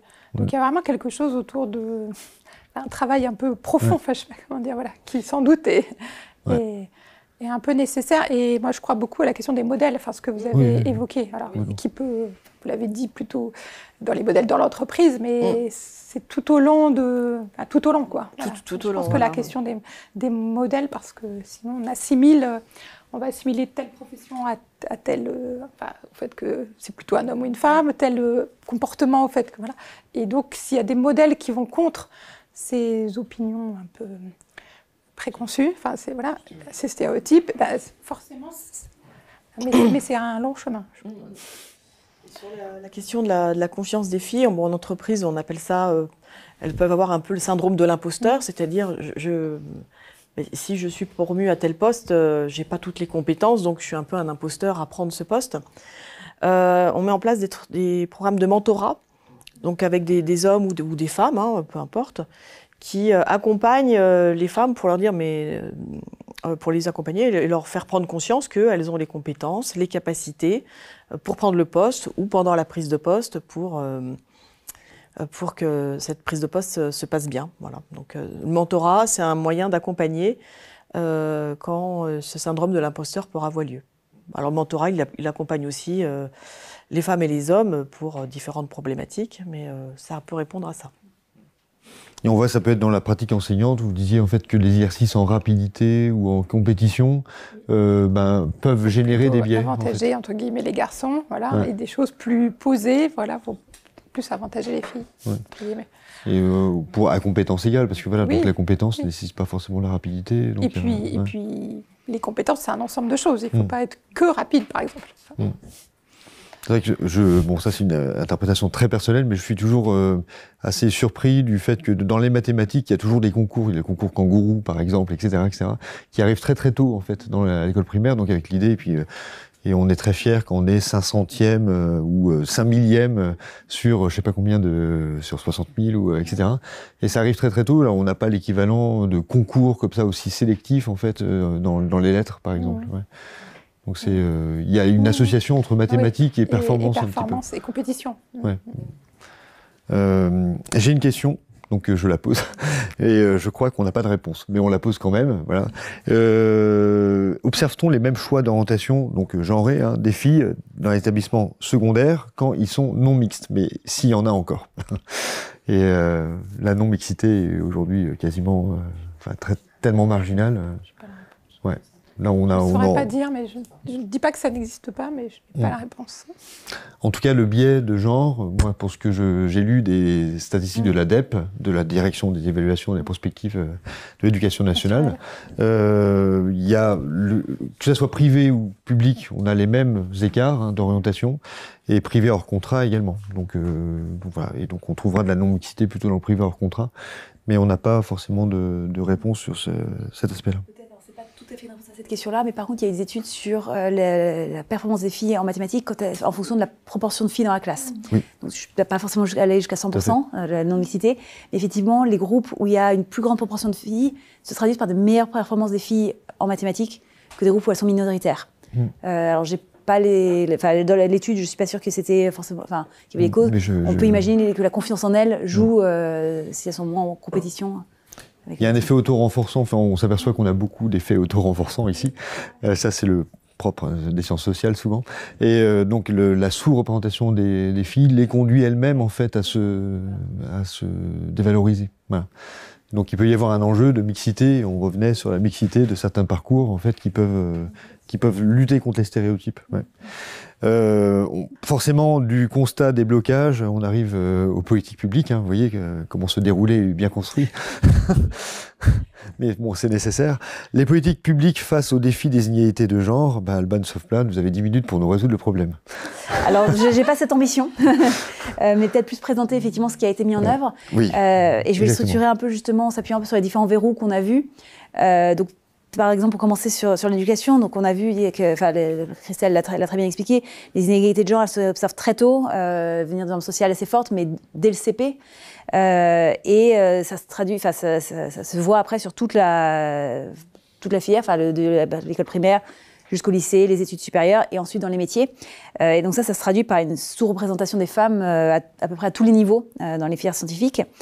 Et améliorer l'accès des femmes dans ces filières scientifiques, ça a une vraie valeur à la fois individuellement pour les femmes, puisque vous l'avez dit tout à l'heure Rémi, ce sont des filières où en général les salaires moyens sont plus élevés que ceux où il y a traditionnellement plus de femmes. Ce sont aussi pour beaucoup des métiers en tension, où il y a des besoins de recrutement, donc ce qui veut aussi dire au niveau micro pour chaque femme, des opportunités d'emploi. Et au niveau plus macro pour l'économie, ce sont du coup des emplois qu'on a du mal à pourvoir, des métiers en tension, des métiers d'avenir, où on a besoin de pouvoir recruter et donc de pouvoir élargir ce vivier. Et donc l'augmentation du nombre de femmes dans les filières scientifiques permettrait d'élargir le vivier d'innovateurs, d'augmenter la productivité.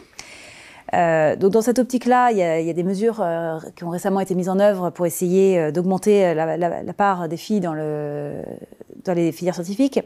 Depuis 2018, on a mis en place un plan mathématique pour repenser l'enseignement dans la discipline, pour améliorer un peu l'approche pédagogique des enseignants, leur permettre aussi de se rendre compte de leurs propres stéréotypes, de les construire et de travailler sur comment ils l'enseignent. Les mathématiques, ça ne nous aura pas échappé, ont été réintroduites dans le tronc commun des enseignements de première et terminale, après avoir été rendues optionnelles, puisque ça avait conduit à une forte diminution du nombre de filles qui choisissaient cette matière. Et donc ça permettait de limiter l'effet de la réforme du bac sur le vivier d'étudiantes scientifiques. Il y a également eu un programme qui s'appelle Un scientifique, une classe, assez proche de ce que décrivait Charlotte Greer, qui propose une rencontre entre des élèves de seconde et des scientifiques du numérique pour éclairer le choix d'orientation et susciter des vocations. Et donc il y a eu une phase pilote en 2021-2023 qui va être généralisée avec un objectif de 10 000 classes en 2024-2025. Et vous le mentionnez tout à l'heure, les rôles modèles, ça a un effet très positif. Il y a une étude empirique faite en Norvège qui montre que la présence de rôles modèles a un effet mesurable sur l'orientation des jeunes filles vers les disciplines scientifiques, même quand ces rôles modèles interviennent hors du contexte scolaire également. Par exemple, dans l'étude, les auteurs avaient trouvé que les filles qui avaient été exposées à des femmes médecins généralistes sont plus susceptibles de s'orienter vers des cursus scientifiques qui sont là-bas également plus masculins. Et enfin, Elisabeth Borne a lancé à la rentrée 2025 le plan Filles et Maths pour accroître la place des filles dans les filières scientifiques et numériques. Il prévoit notamment la formation de 400 000 enseignants au biais de genre, la création de classes à horaires aménagés en maths et sciences au collège, et la mise en place de rencontres systématiques avec des rôles modèles de la 3e à la terminale, en se fixant des objectifs chiffrés. Donc l'objectif est d'avoir 30 000 filles supplémentaires en spécialité maths d'ici 2030 et 30% de filles en classe préparatoire scientifique. Donc ça, c'est sur le volet éducation. L'autre volet dont on a parlé, c'est la maternité. On a dit tout à l'heure que ça jouait énormément sur... c'est l'un des facteurs principaux des inégalités salariales. Et ça se joue beaucoup à la naissance du premier enfant. Et donc, du coup, une meilleure conciliation de la vie professionnelle et de la vie personnelle permettrait de réduire les inégalités entre les femmes et les hommes, notamment en limitant la baisse de la participation des femmes au marché du travail, que ce soit la participation elle-même ou les heures travaillées. Plusieurs mesures ont été mises en place récemment en France sur ce domaine. Depuis 2021, la durée du congé de paternité et d'accueil de l'enfant a été doublée pour atteindre 28 jours, dont une semaine obligatoire. Et ça, des expériences internationales ont montré que ça avait quand même un impact positif pour les femmes. Par exemple, en Espagne, l'introduction d'un congé paternité de 13 jours aurait augmenté significativement le nombre de jours moyens pris par les pères, amélioré leur implication dans l'éducation des enfants et donc réduit l'effet de l'arrivée des enfants sur le travail des mères. Et il y a une autre étude sur plusieurs pays européens qui met en avant aussi l'effet positif du congé paternité sur le taux d'emploi des femmes directement lorsqu'on augmente le congé paternité avec une meilleure répartition des rôles. Donc ça passe par le congé postnatal, ça passe aussi par la garde formelle des enfants, puisque quand les femmes réduisent leur participation au marché du travail, c'est souvent pour des questions de garde. Donc en France, il y a eu une augmentation des dépenses de 1,4 milliard d'euros sur la période 2024-2027 pour développer et assurer le fonctionnement des structures d'accueil des jeunes enfants, pour augmenter la capacité d'accueil. Et également, depuis le 1er septembre 2025, il y a eu une réforme du complément de libre choix du mode de garde, le CMG, qui permet de rendre la garde des enfants plus accessible et réduire un peu les freins économiques à la reprise ou au maintien d'une activité professionnelle. Notamment, cette réforme, elle permet de mieux adapter le calcul du CMG à la situation réelle des foyers et de rapprocher le coût d'un accueil en crèche de celui d'une assistante maternelle. Tout ceci va dans le sens de permettre d'augmenter la capacité des ménages de faire appel à une garde formelle et donc aux femmes de maintenir leur participation au marché du travail. Et le dernier point sur lequel on a été très actif également, c'est sur les politiques d'égalité professionnelle. Donc là, c'est pas forcément un verrou en tant que tel dont on avait parlé, mais quand on parle d'inégalité salariale, c'est là où on voudrait agir. En comparaison européenne, si on regarde, ce qui ressort, c'est quand même que ce sont les mesures coercitives, comme des quotas obligatoires ou de la transparence salariale, qui ont eu vraiment qui ont permis d'avoir des effets, qui ont permis de réduire les inégalités salariales. Donc, par exemple, sur la transparence salariale, au Danemark, il y a une législation qui oblige les entreprises à publier des statistiques sur les écarts de salaire entre les femmes et les hommes, et ça aurait permis de réduire les écarts de rémunération entre 7 et 13%. Donc, c'est quand même non négligeable. Concernant les quotas, on peut comparer la situation en Allemagne, où il y a eu des quotas obligatoires qui ont permis d'augmenter fortement la part des femmes dans les conseils de surveillance et les directoires. Et au contraire, au Danemark, où ce sont que des cibles volontaires qui ont été mises en œuvre, qui sont décidées par les entreprises sans qu'il y ait de sanctions en cas de non-respect. Et là, l'introduction de ces cibles, la part des femmes dans les instances dirigeantes a quasiment pas évolué. Donc on voit que c'est vraiment cet aspect obligatoire qui a un impact. Bon, pour autant, ce n'est pas forcément la solution à tout, puisque la littérature économique montre bien que les quotas ont aussi des inconvénients. Déjà, ils n'auraient pas forcément des effets d'entraînement sur le reste de l'économie, au-delà du périmètre sur lequel vous avez fixé des quotas.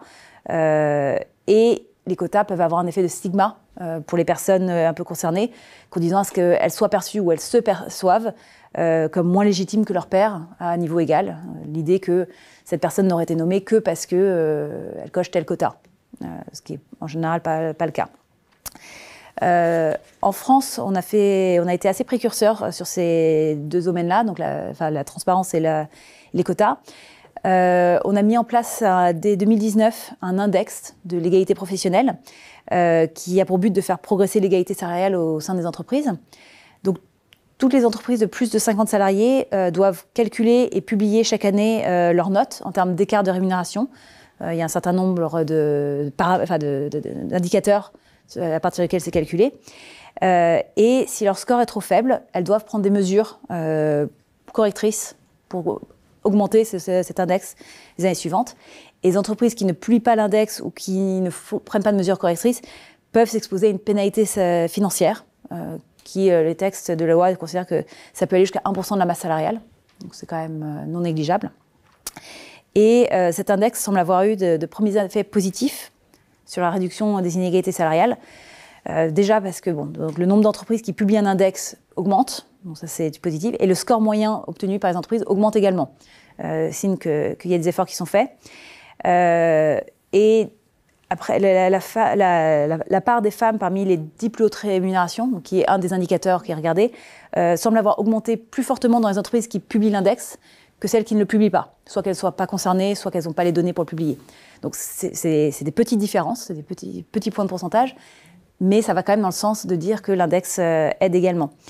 Et là où on voit aussi des effets, c'est qu'un des indicateurs de l'index, c'est la part des femmes qui sont augmentées à leur retour de congé maternité. Donc là, il s'agit d'une obligation légale, mais en fait, c'était une obligation légale que les entreprises connaissaient assez mal. Et le fait qu'il y ait eu cet index, que les entreprises doivent le présenter, fait que c'est une obligation qui a été beaucoup plus appliquée. Et donc, suite à la mise en place de cet index, la part des femmes augmentées à leur retour de congé maternité a augmenté. L'index, il date de 2019. 2019, ok. Donc on a quelques années. On commence à avoir quelques années, exactement, voilà, c'est ça. Je suis. D'accord. La France a aussi été assez précurseur sur l'introduction de quotas, avec les lois dites Copé-Zimmermann en 2011 et la loi Rixain en 2021, qui fixent des quotas à atteindre pour les grandes entreprises. Donc pour les entreprises de plus de 500 salariés, il faut au moins 40% de femmes dans les conseils d'administration et de surveillance. Et d'ici à 2029, il faudra au moins 40% de femmes cadres dirigeantes et membres des COMEX CODIR, avec déjà un premier palier de 30% à atteindre en 2026. Donc ça, c'est pour les entreprises de plus de 1000 salariés. Et ces quotas, ça a été aussi renforcé en 2023 par la loi Sauvadet, qui, elle, prévoit des quotas dans la fonction publique pour que les deux pans soient concernés. Et donc, ces politiques de quotas obligatoires ont permis d'augmenter la part des femmes dans les instances de direction. La part des femmes dans les conseils d'administration, par exemple, était de 10% en 2009. Elle est de 47% en 2024. Donc, c'est quand même une augmentation significative. Tout ceci, ces politiques, il faut les prendre aussi d'un point de vue européen, puisque la Commission européenne a établi des directives sur le sujet que les pays devront transposer chacune. L'idée étant d'harmoniser, à la fois d'harmoniser et d'inciter les pays qui ne l'avaient pas encore fait à mettre en place des politiques en faveur de l'égalité professionnelle. Et donc du coup, par exemple, il y a une directive européenne qui fixe des quotas de femmes à mettre en place d'ici juillet 2026 dans les conseils d'administration des grandes entreprises. Donc là, en France, on avait déjà ces mesures, mais ça sera, du coup, tous les pays européens devront l'avoir. Il y a également une directive européenne sur la transparence salariale qui est en cours de transposition en France et qui établit des exigences minimales en matière de transparence des rémunérations pour renforcer l'égalité des rémunérations entre les femmes et les hommes pour un même travail ou pour un travail de même valeur. Donc ça, c'est finalement la mise en place d'un index. Donc nous, en France, on avait déjà fait. Ça va nous conduire, nous, à revoir notre index, puisque les indicateurs choisis par la Commission européenne ne sont pas exactement les mêmes que ceux qu'on a en France, et on ne va pas demander aux entreprises de faire deux index. Et il y a aussi un équilibre à trouver en termes de charges administratives pour les entreprises. Donc ça sera plutôt de repartir des index de la Commission et de voir s'il y en a quelques-uns de français qui sont pertinents à conserver. Et un des apports de la directive par rapport à ce qui était déjà en place en France, ce sera l'introduction d'un droit à la transparence sur la rémunération la transparence des rémunérations avant l'embauche. Donc en pratique, ça pourrait se traduire par une obligation pour les employeurs de publier une fourchette de rémunération sur les offres d'embauche pour garantir un peu à tous les candidats, hommes comme femmes, une négociation plus éclairée, plus transparente, puisqu'il y a des études qui montrent que les femmes osent moins négocier, ou en tout cas négocient des salaires moins élevés que les hommes qui vont demander plus. Donc de donner un cadre qui permettrait de faciliter ces négociations. D'accord. C'est très large. Il y a beaucoup de Ouais, choses. il y a beaucoup de choses. Donc on voit que le name and shame suffit pas. En gros, si on veut, c'est une contribution. La transparence, c'est bien, mais en fait, ça suffit pas. Et donc on a des politiques qui sont plus directives. Il y a un aspect qu'on n'a pas abordé peut-être, et puis après on regardera un petit peu ce qui se passe du côté d'Airbus. Les familles monoparentales, donc les femmes sont particulièrement touchées par cette situation-là. Est-ce qu'il y a des politiques spécifiques en direction des familles monoparentales? Enfin, je vous pose une... Alors, il y a beaucoup de politiques spécifiques. Elles ne sont pas forcément toujours axées sur l'égalité professionnelle, puisqu'elles vont être... Enfin, en fait, ces familles monoparentales sont des familles qui vont être souvent en situation de précarité, de pauvreté. Et donc, du coup, le système socio-fiscal est quand même pensé pour essayer de pas peser, et d'aider ces familles. Donc, ça va se traduire par des bonifications dans pas mal de prestations qui vont être pensées pour ça. Par contre, j'ai pas en tête sur l'aspect égalité professionnelle. C'est donc les ménages de familles monoparentales avec un seul parent femme sont surreprésentés très clairement en fait dans la pauvreté en France. Voilà, c'est. Oui, le taux de pauvreté des familles monoparentales est nettement plus élevé que celui de l'ensemble de la population et je ne sais plus si entre 8 et quasiment 90% des familles monoparentales ont à leur tête une femme. Voilà. Alors, il y a des aides aux parents isolés, bien sûr, après, etc. je suis en train de penser, par exemple, dans les crèches, souvent, il y a une priorité aux familles monoparentales pour avoir une place en crèche, par exemple, pour faciliter... Et certaines communes, donc ces élections municipales, vous pouvez agir au niveau communal, mettre en place, par exemple, 2 parts fiscales pour un seul parent. Donc quand vous avez une séparation, donc faire en sorte pour les quotients familiaux, par exemple pour l'accès à certains services. Donc ça c'est une pratique qui se diffuse beaucoup. Voilà. Donc on voit qu'il y a une prise de conscience aussi parce que la séparation touche particulièrement les femmes à travers le fait qu'elles s'occupent davantage des enfants après. Alors il y a justement une question qui me permet de vous passer la parole. Est-ce que vous avez quels sont les résultats que vous obtenez en termes d'équité dans cette politique de promotion des femmes? Est-ce que vous avez parlé des KPI, des indicateurs de performance. Alors nous on a mis en place un programme pour accompagner les instances dirigeantes. Donc effectivement il y a les cadres et puis il y a les instances dirigeantes. Vous parliez de représentation dans les COMEX et les CODIR. Donc aujourd'hui on est à 22% de femmes, donc avec encore un chemin à parcourir. Et donc on prépare des plans de succession, c'est-à-dire quand les hommes qui sont dans les CODIR vont changer de poste, on prépare, on regarde s'il y a des femmes qui peuvent prendre ces postes-là ou des hommes. On regarde de toute façon toujours la compétence. Et on a un programme qui s'appelle My Way, qui adresse tous les sujets que peuvent se poser les femmes lorsqu'elles vont prendre des places dans les CODIR ou les COMEX. Donc c'est à la fois développer des qualités de leadership. Parfois elles sont moins assertives que les hommes et donc arrivent à moins convaincre. Donc ça peut être des qualités de leadership comme ça. Mais ça adresse aussi les questions que vous avez évoquées. La maternité, comment je l'aborde. L'équilibre vie professionnelle, vie privée, que ce soit pour des enfants ou pour son équilibre personnel, comment je me situe face à un environnement où il y a pas mal d'hommes, etc., etc. Donc ce programme-là, on a 420 femmes qui l'ont suivi, qui sont les futurs leaders de demain. Donc on s'y prépare en amont pour que l'arrivée dans les CODIR se passe bien et qu'on n'ait pas effectivement la connotation un peu, comment vous disiez étiquetage, voilà, l'étiquetage quota. Voilà, qui n'est pas l'étiquetage, la stigmatisation. La stigmatisation des quotas. Ouais. Et ce qu'on a vu aussi dans les conseils d'administration, c'est depuis la loi Copé-Zimmermann, là, je crois en 2011, c'est que les femmes qui ont rejoint les conseils d'administration se sont formées. En étant très schématique, c'est pas les copains qui viennent parce que il faut des personnes dans le conseil d'administration. Elles se sont formées et donc elles apportent de la compétence dans les conseils d'administration. En posant des questions, en faisant des remarques qui finalement améliorent aussi le fonctionnement de l'entreprise et donc la performance économique de l'entreprise. Voilà.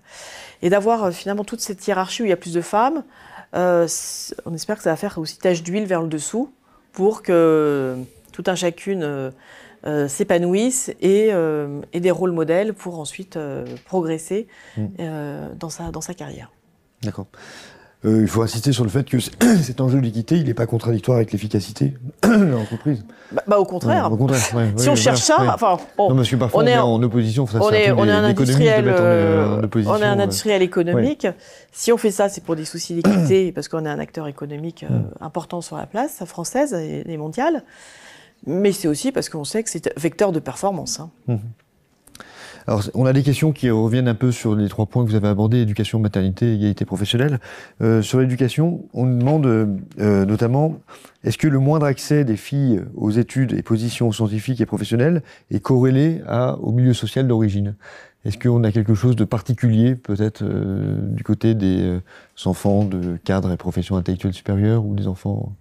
Pas la réponse sur les études. Par contre, ce que j'ai trouvé intéressant, c'est que, notamment dans l'étude que Christelle citait tout à l'heure, sur les résultats en mathématiques des filles dès le CP qui divergeaient sur les garçons, c'était un résultat qui était encore plus marqué dans les classes professionnelles, quand les parents étaient d'une CSP plus élevée.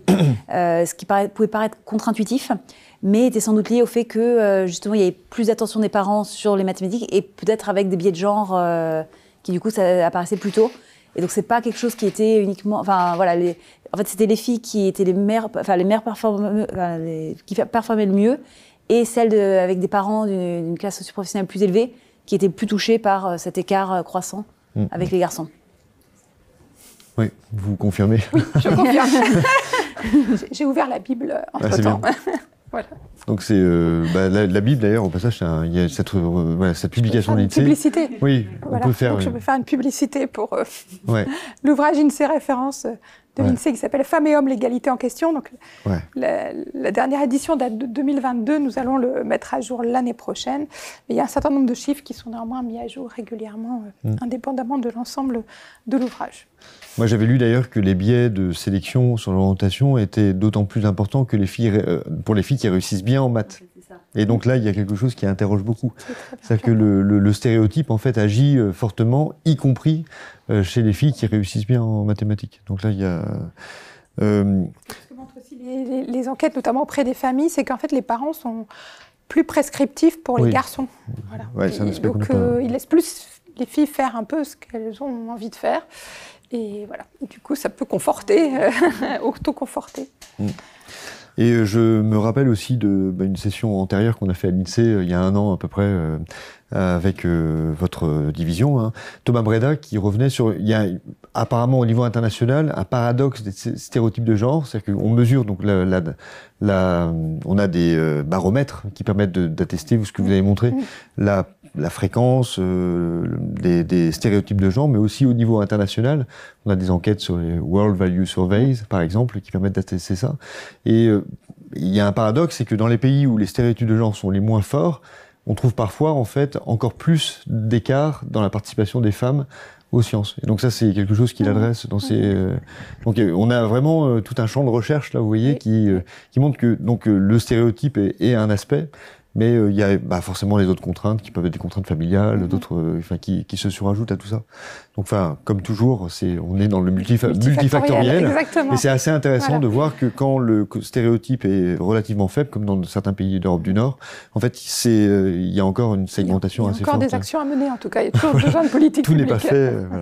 Voilà. Si on revient sur la maternité et sur la pénalité parentale, donc on demande justement... est-ce qu'il y a un comparatif également entre les pays européens, par exemple entre l'Allemagne ou l'Espagne, par exemple les pays qui ont des congés maternité plus ou moins longs, pour l'effet de l'arrivée du premier enfant, est-ce qu'il joue différemment en fait selon les pays? J'ai pas de chiffres sur la taille du child penalty selon les pays. Je sais qu'il y a eu des études qui ont été menées sur différents pays et qui montrent dans tous les pays qu'on trouvait un child penalty. Ce que j'imagine, c'est que la décomposition de cette pénalité, je vous ai dit tout à l'heure, en France, c'était à peu près un tiers entre participation, nombre d'heures et salaire horaire. J'imagine qu'elle va être différente selon les pays. Ouais. On mentionnait tout à l'heure l'Allemagne où il y a énormément de temps partiel. Donc j'imagine que là, il y a peut-être moins de femmes qui se retirent du marché du travail, mais beaucoup parce qu'elles vont réduire leur temps de travail. Donc, voilà, on mentionnait tout à l'heure, dans les chiffres que je donnais tout à l'heure, l'Italie, on voyait qu'ils avaient une faible taux de participation. Donc ça va être plutôt cette composante-là qui va être plus importante. Après, je ne sais pas vous répondre sur la taille du child penalty, si ce n'est qu'il y a eu des études sur différents pays qui l'ont identifié à chaque fois. C'est pas un phénomène français. Donc déjà parce qu'on n'a pas la même méthodologie, donc on ne peut pas les comparer. Voilà, c'est ça. En général, c'est pas directement comparable à chaque fois, mais voilà. Ouais. Oui, c'est pas un chiffre qu'on peut facilement mesurer. Enfin, ça reste une estimation économétrique. D'accord.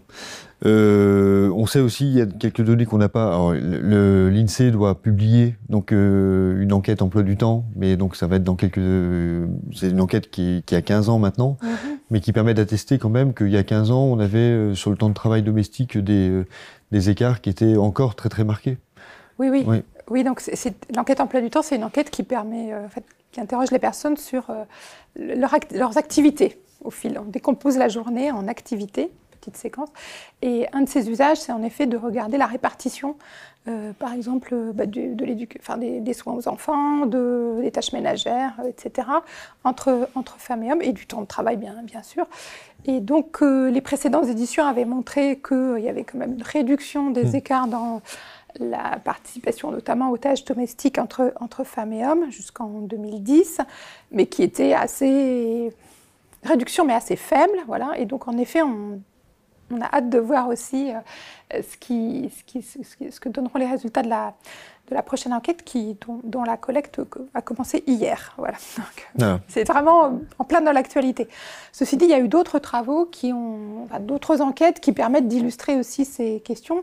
Et par exemple, pendant le confinement, il y a eu plusieurs enquêtes qui ont eu lieu pendant les confinements, pendant la crise sanitaire, et qui montraient que alors que tout le monde était à la maison, quelque part, voilà, et donc tout le monde aurait pu contribuer, il y avait eu un peu de déplacement des frontières, mais pas de révolution non plus, quoi. Voilà. Donc, voilà. Donc on voit que on ne s'attend pas non plus à arriver à un partage totalement égalitaire des tâches. Sachant qu'on a des tâches qui sont très typées en termes de genre, je crois, de mémoire dans ces enquêtes de 2010. Oui, c'est ça. Donc on voyait que, c'est un peu caricatural, hein, mais bon, voilà, les hommes bricolaient plus, jardinaient plus, les femmes faisaient plus la cuisine et le soin du linge, par exemple. Voilà.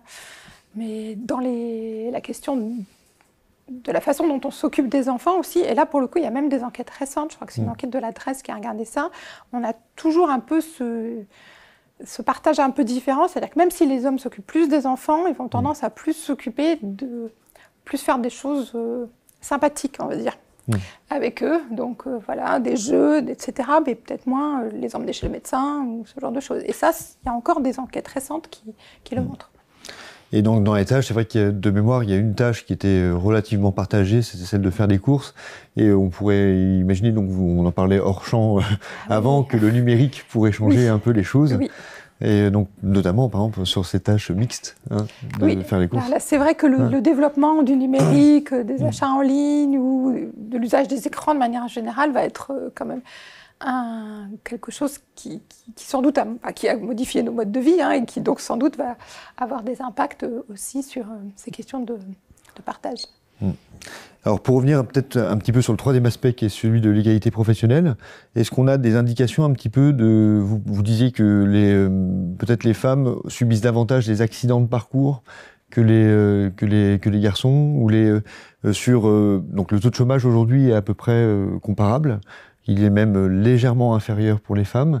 En termes de trajectoire de durée pour retrouver un travail, est-ce qu'on a des éléments un peu plus fins ou pas sur les trajectoires elles-mêmes des personnes? Je ne suis pas sûre d'avoir des éléments là sur cette question-là. C'est ce qui vraiment... c'est vraiment plutôt le côté interruption en fait qui se voit. Oui, le fait d'arrêter pour. Voilà. Et on avait un seuil souvent sur le nombre d'enfants, en fait, c'est l'arrivée du deuxième ou du troisième. Enfin, dès le premier, ça joue, puisque le graphique que je montre tout à l'heure, c'est l'arrivée du premier enfant. Mais effectivement, plus il y a d'enfants, plus c'est marqué. Plus ils sont jeunes. Oui, c'est les enfants jeunes. Les enfants de moins de 3 ans, donc là, c'est plus marqué que quand les enfants sont plus grands, ce qui est assez logique. Et en effet, à 3 enfants ou plus, là, il y a des écarts vraiment marqués. Alors, on a un enjeu, en fait, sur les stéréotypes, on voit bien qu'il y a des stéréotypes féminins qui défavorisent mais est-ce qu'on doit agir aussi du côté des garçons pour peut-être pousser certains garçons davantage dans les filières littéraires ou est-ce qu'il y a parce que donc oui, femmes et sciences, femmes et maths, mais est-ce qu'il y a des enjeux aussi diversifier l'orientation pour toutes et tous, en fait. Voilà. Et, alors, je pense que c'est les enjeux sociétaux. Hein. Je ne sais pas si vous avez des statistiques dessus. Par exemple, j'avais retrouvé une enquête du CREDOC qui montrait justement que les hommes aussi étaient quelque part restreints dans leur choix de vie par les normes sociales.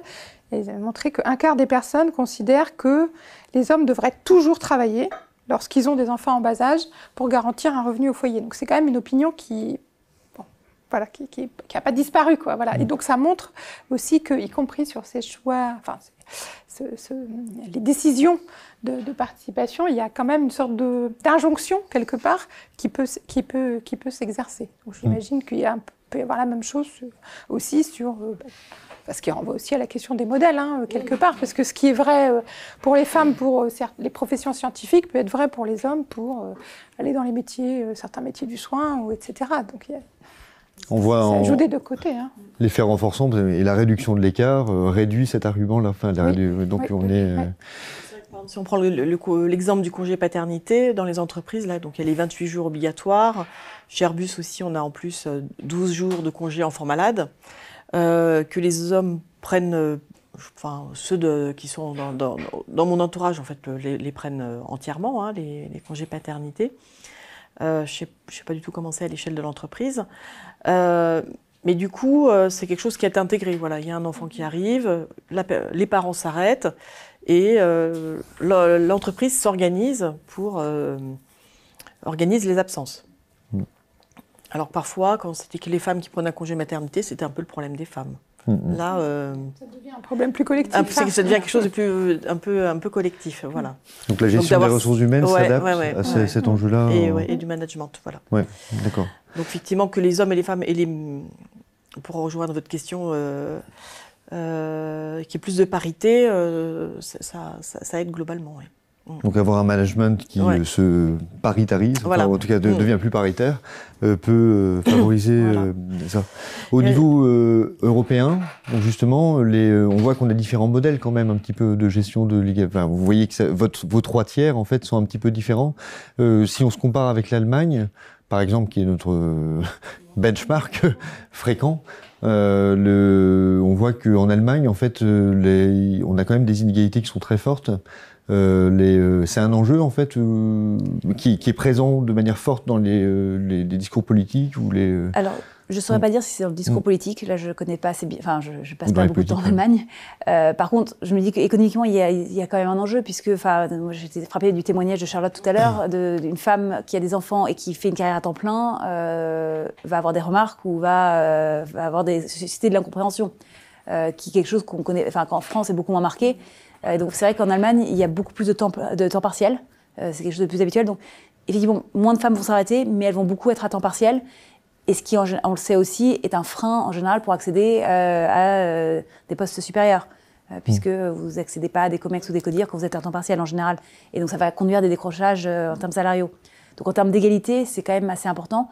Et là, j'ai pas de chiffres, mais de mémoire, il me semble qu'en Allemagne, il y a aussi moins de garde formelle, parce que justement, comme culturellement, c'est prévu que les mères s'arrêtent ou mettent à temps plein pour garder les enfants, il y a moins de garde formelle des jeunes enfants qui s'organisent aussi. Alors, vous allez me dire, c'est de l'offre et de la demande, il y a moins de demandes, ça s'auto-entretient. Mais une femme qui souhaiterait travailler, ça va être compliqué, à la fois par les normes sociales, par le fait qu'il y a peu de modes de garde, voilà. C'est vrai que chez Airbus, j'ai plus l'exemple de crèches d'entreprise chez Airbus en Allemagne qu'en France. On en a aussi en France, mais je pense que la demande elle est moins forte. D'accord. Ils viennent compléter l'offre publique. Oui, ils viennent compléter l'offre publique, c'est exactement ça. Voilà. Ou alors il y a des partenariats avec des... Alors je ne sais plus la terminologie, mais avec des crèches de l'écosystème. Et en Allemagne, il y a des crèches d'entreprise et j'ai plusieurs exemples. Je pense que c'est pour adresser ce que vous venez de dire. Et ça pose des soucis de pénurie, peut-être de main-d'œuvre, justement, cette sous-participation, enfin, en tout cas, participation dans un pays vieillissant, notamment. Enfin, vous dire pour l'Allemagne, Oui, pour l'Allemagne, oui. Je suppose. Vous avez des problèmes de recrutement particuliers l'Allemagne, un peu comme partout, dans nos domaines, on recrute beaucoup. Parce que il y a un enjeu démographique qui est en arrière-plan. Donc on voit bien que les pays qui sont relativement avancées en termes d'égalité, même si en France l'indicateur conjoncturel de fécondité baisse, on doit être 1,7 enfants par femme. 1,6 peut-être, voilà. Vous voyez, je n'ai pas actualisé. Mais dans d'autres pays, on va être à 1,1, si je dis pas de bêtises, pour l'Italie. Donc voilà. Et on s'aperçoit que c'est cette égalité homme-femme qui devient un enjeu, parce qu'on sait que ce vieillissement, il pose des problèmes sur les modèles sociaux, globalement, sur le financement de la protection sociale à long terme. On voit qu'il y a un enjeu en fait de pérennité du modèle social en arrière-plan, en fait, derrière l'égalité. Est-ce que c'est vraiment cet enjeu d'égalité, il est adressé de ce point de vue-là, en fait, de l'idée que c'est aussi un enjeu en fait d'efficacité, mais aussi de pérennité du système social? Moi, je dirais qu'il est adressé, je pense pas sur l'aspect fécondité et maternité. Je pense que sur l'aspect participation des femmes au marché du travail, ça c'est quelque chose qui vise deux objectifs, qui est à la fois l'égalité entre les femmes et les hommes, et économiquement, effectivement, pour avoir de la croissance, on a besoin de main-d'œuvre, on a besoin de participation au marché du travail. Voilà. Notamment, comme elles sont qualifiées, c'est dommage qu'elles ne participent pas au marché du travail. Voilà, exactement. Donc du coup, là, les deux objectifs sont vraiment très convergents, et donc il y a un double objectif. Sur la fécondité, c'est beaucoup plus complexe parce qu'en fait, la politique publique ne sait pas forcément... on n'a pas un levier sur lequel appuyer. On sait que si on fait ça, il y aura plus d'enfants ou moins d'enfants. Alors, moins d'enfants peut-être, mais plus d'enfants, c'est multifactoriel. C'est des décisions individuelles. Donc, on sait qu'il y a des choses qui ne vont pas faire de mal. Il va y avoir plus de crèches. Ça va aller plutôt dans le sens d'aider. Mais ce n'est pas parce que vous construisez plein de crèches qu'il y aura forcément une hausse de la fécondité l'année prochaine. Ça ne suffira pas forcément.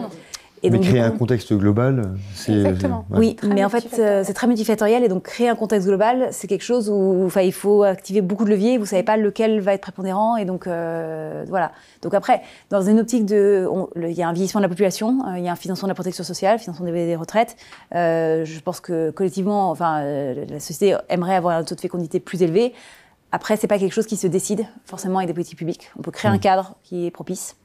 Et donc du coup, les mesures d'égalité professionnelle, elles y contribuent aussi, mais elles sont moins directement orientées sur ça, puisque c'est pas du tout le seul facteur. Il n'y a pas que les politiques publiques qui peuvent agir, il y a aussi tout le contexte, la question du contexte économique, l'inquiétude face à l'avenir, etc. On s'est donné un petit peu le beau rôle, la France, en disant qu'on était un petit peu pionnier dans certains domaines. Vous citeriez d'autres pays qui ont joué un rôle un petit peu pionnier Les Scandinaves, sous d'autres formes, ça ne sera pas forcément une mesure de quota, mais effectivement en termes de construction, les congés les congés paternité et maternité parentaux qui sont beaucoup plus partagés. Mais là encore, c'est des modèles assez différents, et c'est dur de savoir in fine ce qui va être forcément le plus positif, puisque c'est un modèle où et les hommes et les femmes s'arrêtent longtemps à la naissance du premier enfant, puisque les congés parentaux sont quasiment de 1 an et demi par parent, pas en même temps. Ce qui permet de couvrir toute la période de jeune enfance, mais ce qui fait aussi des interruptions assez longues du marché du travail. Et donc là, je n'ai pas les chiffres, donc je ne sais pas, mais spontanément, je me demande si la réentrée sur le marché du travail après 1 an et demi d'interruption est aisée ou pas. Le plus on s'arrête longtemps, le plus c'est dur de revenir. Donc voilà, tout modèle a ses avantages et inconvénients aussi. Alors, parce qu'on citait 2 directives européennes qui, on peut dire, ont été peut-être inspirées de législation française, sur la transparence par exemple. Parce que sur les quotas, la France n'est pas la seule à en avoir mis en place. Sur la transparence, effectivement, nous on avait mis en place notre index. Il y a d'autres pays qui avaient fait aussi des choses sur la transparence salariale. Donc je vais pas pousser jusqu'à dire qu'on est les seuls, mais c'est vrai que la France avait été assez motrice sur ces sujets. Écoutez, on peut faire un mot de conclusion peut-être sur Global, et puis donc du côté d'Airbus, en fait, donc ces politiques-là. Je reviens un peu sur le point de départ. Je sais que vous ne pouviez pas vraiment répondre, mais on a quand même un contexte international aujourd'hui qui est problématique avec du côté américain, en fait, une remise en question, pour les groupes américains en tout cas, mais potentiellement en fait pour tous les groupes qui commercent avec les États-Unis. On sait qu'il y a un aspect de la finance verte, par exemple. Vous savez que vous avez des obligations qui peuvent avoir des critères ESG, et cette finance verte, en fait, ces critères-là disparaissent en fait aux États-Unis. Les grandes sociétés financières ne peuvent plus en fait adresser les critères ESG. Ça fait partie, ça devient un gros mot. Est-ce que on peut pas dire que, est-ce qu'on peut assister à une fragmentation un petit peu sur ces enjeux-là, avec des pays qui s'en préoccupent pas et d'autres qui s'en préoccupent? Nous, on est une entreprise européenne. À date, on continue de s'en occuper, en tout cas. Voilà ce que je peux vous répondre. Et puis il y a des réglementations européennes aussi qui ont été citées aujourd'hui, auxquelles on va répondre. Donc maintenant, si vous me parlez de géopolitique entre le poids de l'Europe, le poids des outils... Airbus a des unités aux États-unis, j'imagine, de production. Des unités partout dans le monde. Bah oui, mais... Donc par contre, aux États-Unis, vous êtes touché forcément par ces je ne sais pas vous répondre, moi, mon champ d'opération est européen. D'accord, ok, d'accord. Pour les politiques françaises, donc on a un nouveau gouvernement et puis on espère une poursuite de ces politiques-là. Vous m'avez dit de ne pas pouvoir parler de politiques qui ne sont pas mises en place. Forcément, on ne parle que des politiques mises en place. Donc l'instabilité politique n'aura échappé à personne et donc je ne peux pas me prononcer sur ce que fera un gouvernement qui a été nommé dimanche soir. Je ne connais pas encore leurs orientations. Et du côté de l'INSEE, donc le champ d'études, en fait, c'est un champ d'études particulièrement regardé Oui, du côté de l'INSEE, comme l'ensemble des services statistiques ministériels, les questions, on continue de documenter, d'apporter beaucoup de données pour documenter la situation comparée des femmes et des hommes et continuer de voir dans quelle mesure... ce que nous, on avait intitulé « La lente décrue des inégalités va se poursuivre ». Voilà. Donc on attend en 2026 votre nouvelle mise à jour de l'égalité, donc l'égalité en question, hommes-femmes. Je vous remercie beaucoup. Merci à tout le monde qui était à distance. Donc je veux remercier d'abord bien sûr l'IGPDE qui a organisé cette session. Vous trois, pour être venus à Vincennes, vous tous chez vous. Vous avez un questionnaire de satisfaction pour cette conférence, donc que vous pourrez remplir donc immédiatement après qu'on ait rendu l'antenne. Il y a d'autres conférences qui sont prévues. Donc le 18 novembre, dans le cadre des tables rondes économie et changement climatique, donc l'eau et l'économie, vaste sujet. 4 décembre, dans le cadre du cycle Il et Elle l'ont fait. Webinaire de Eva Sadoun autour de la finance à impact. Vous voyez, j'ai conclu par ça. Donc c'était. Et le 16 décembre, dernière rencontre économique de l'année, donc la diplomatie économique de la France. Voilà, je vous remercie et donc à bientôt.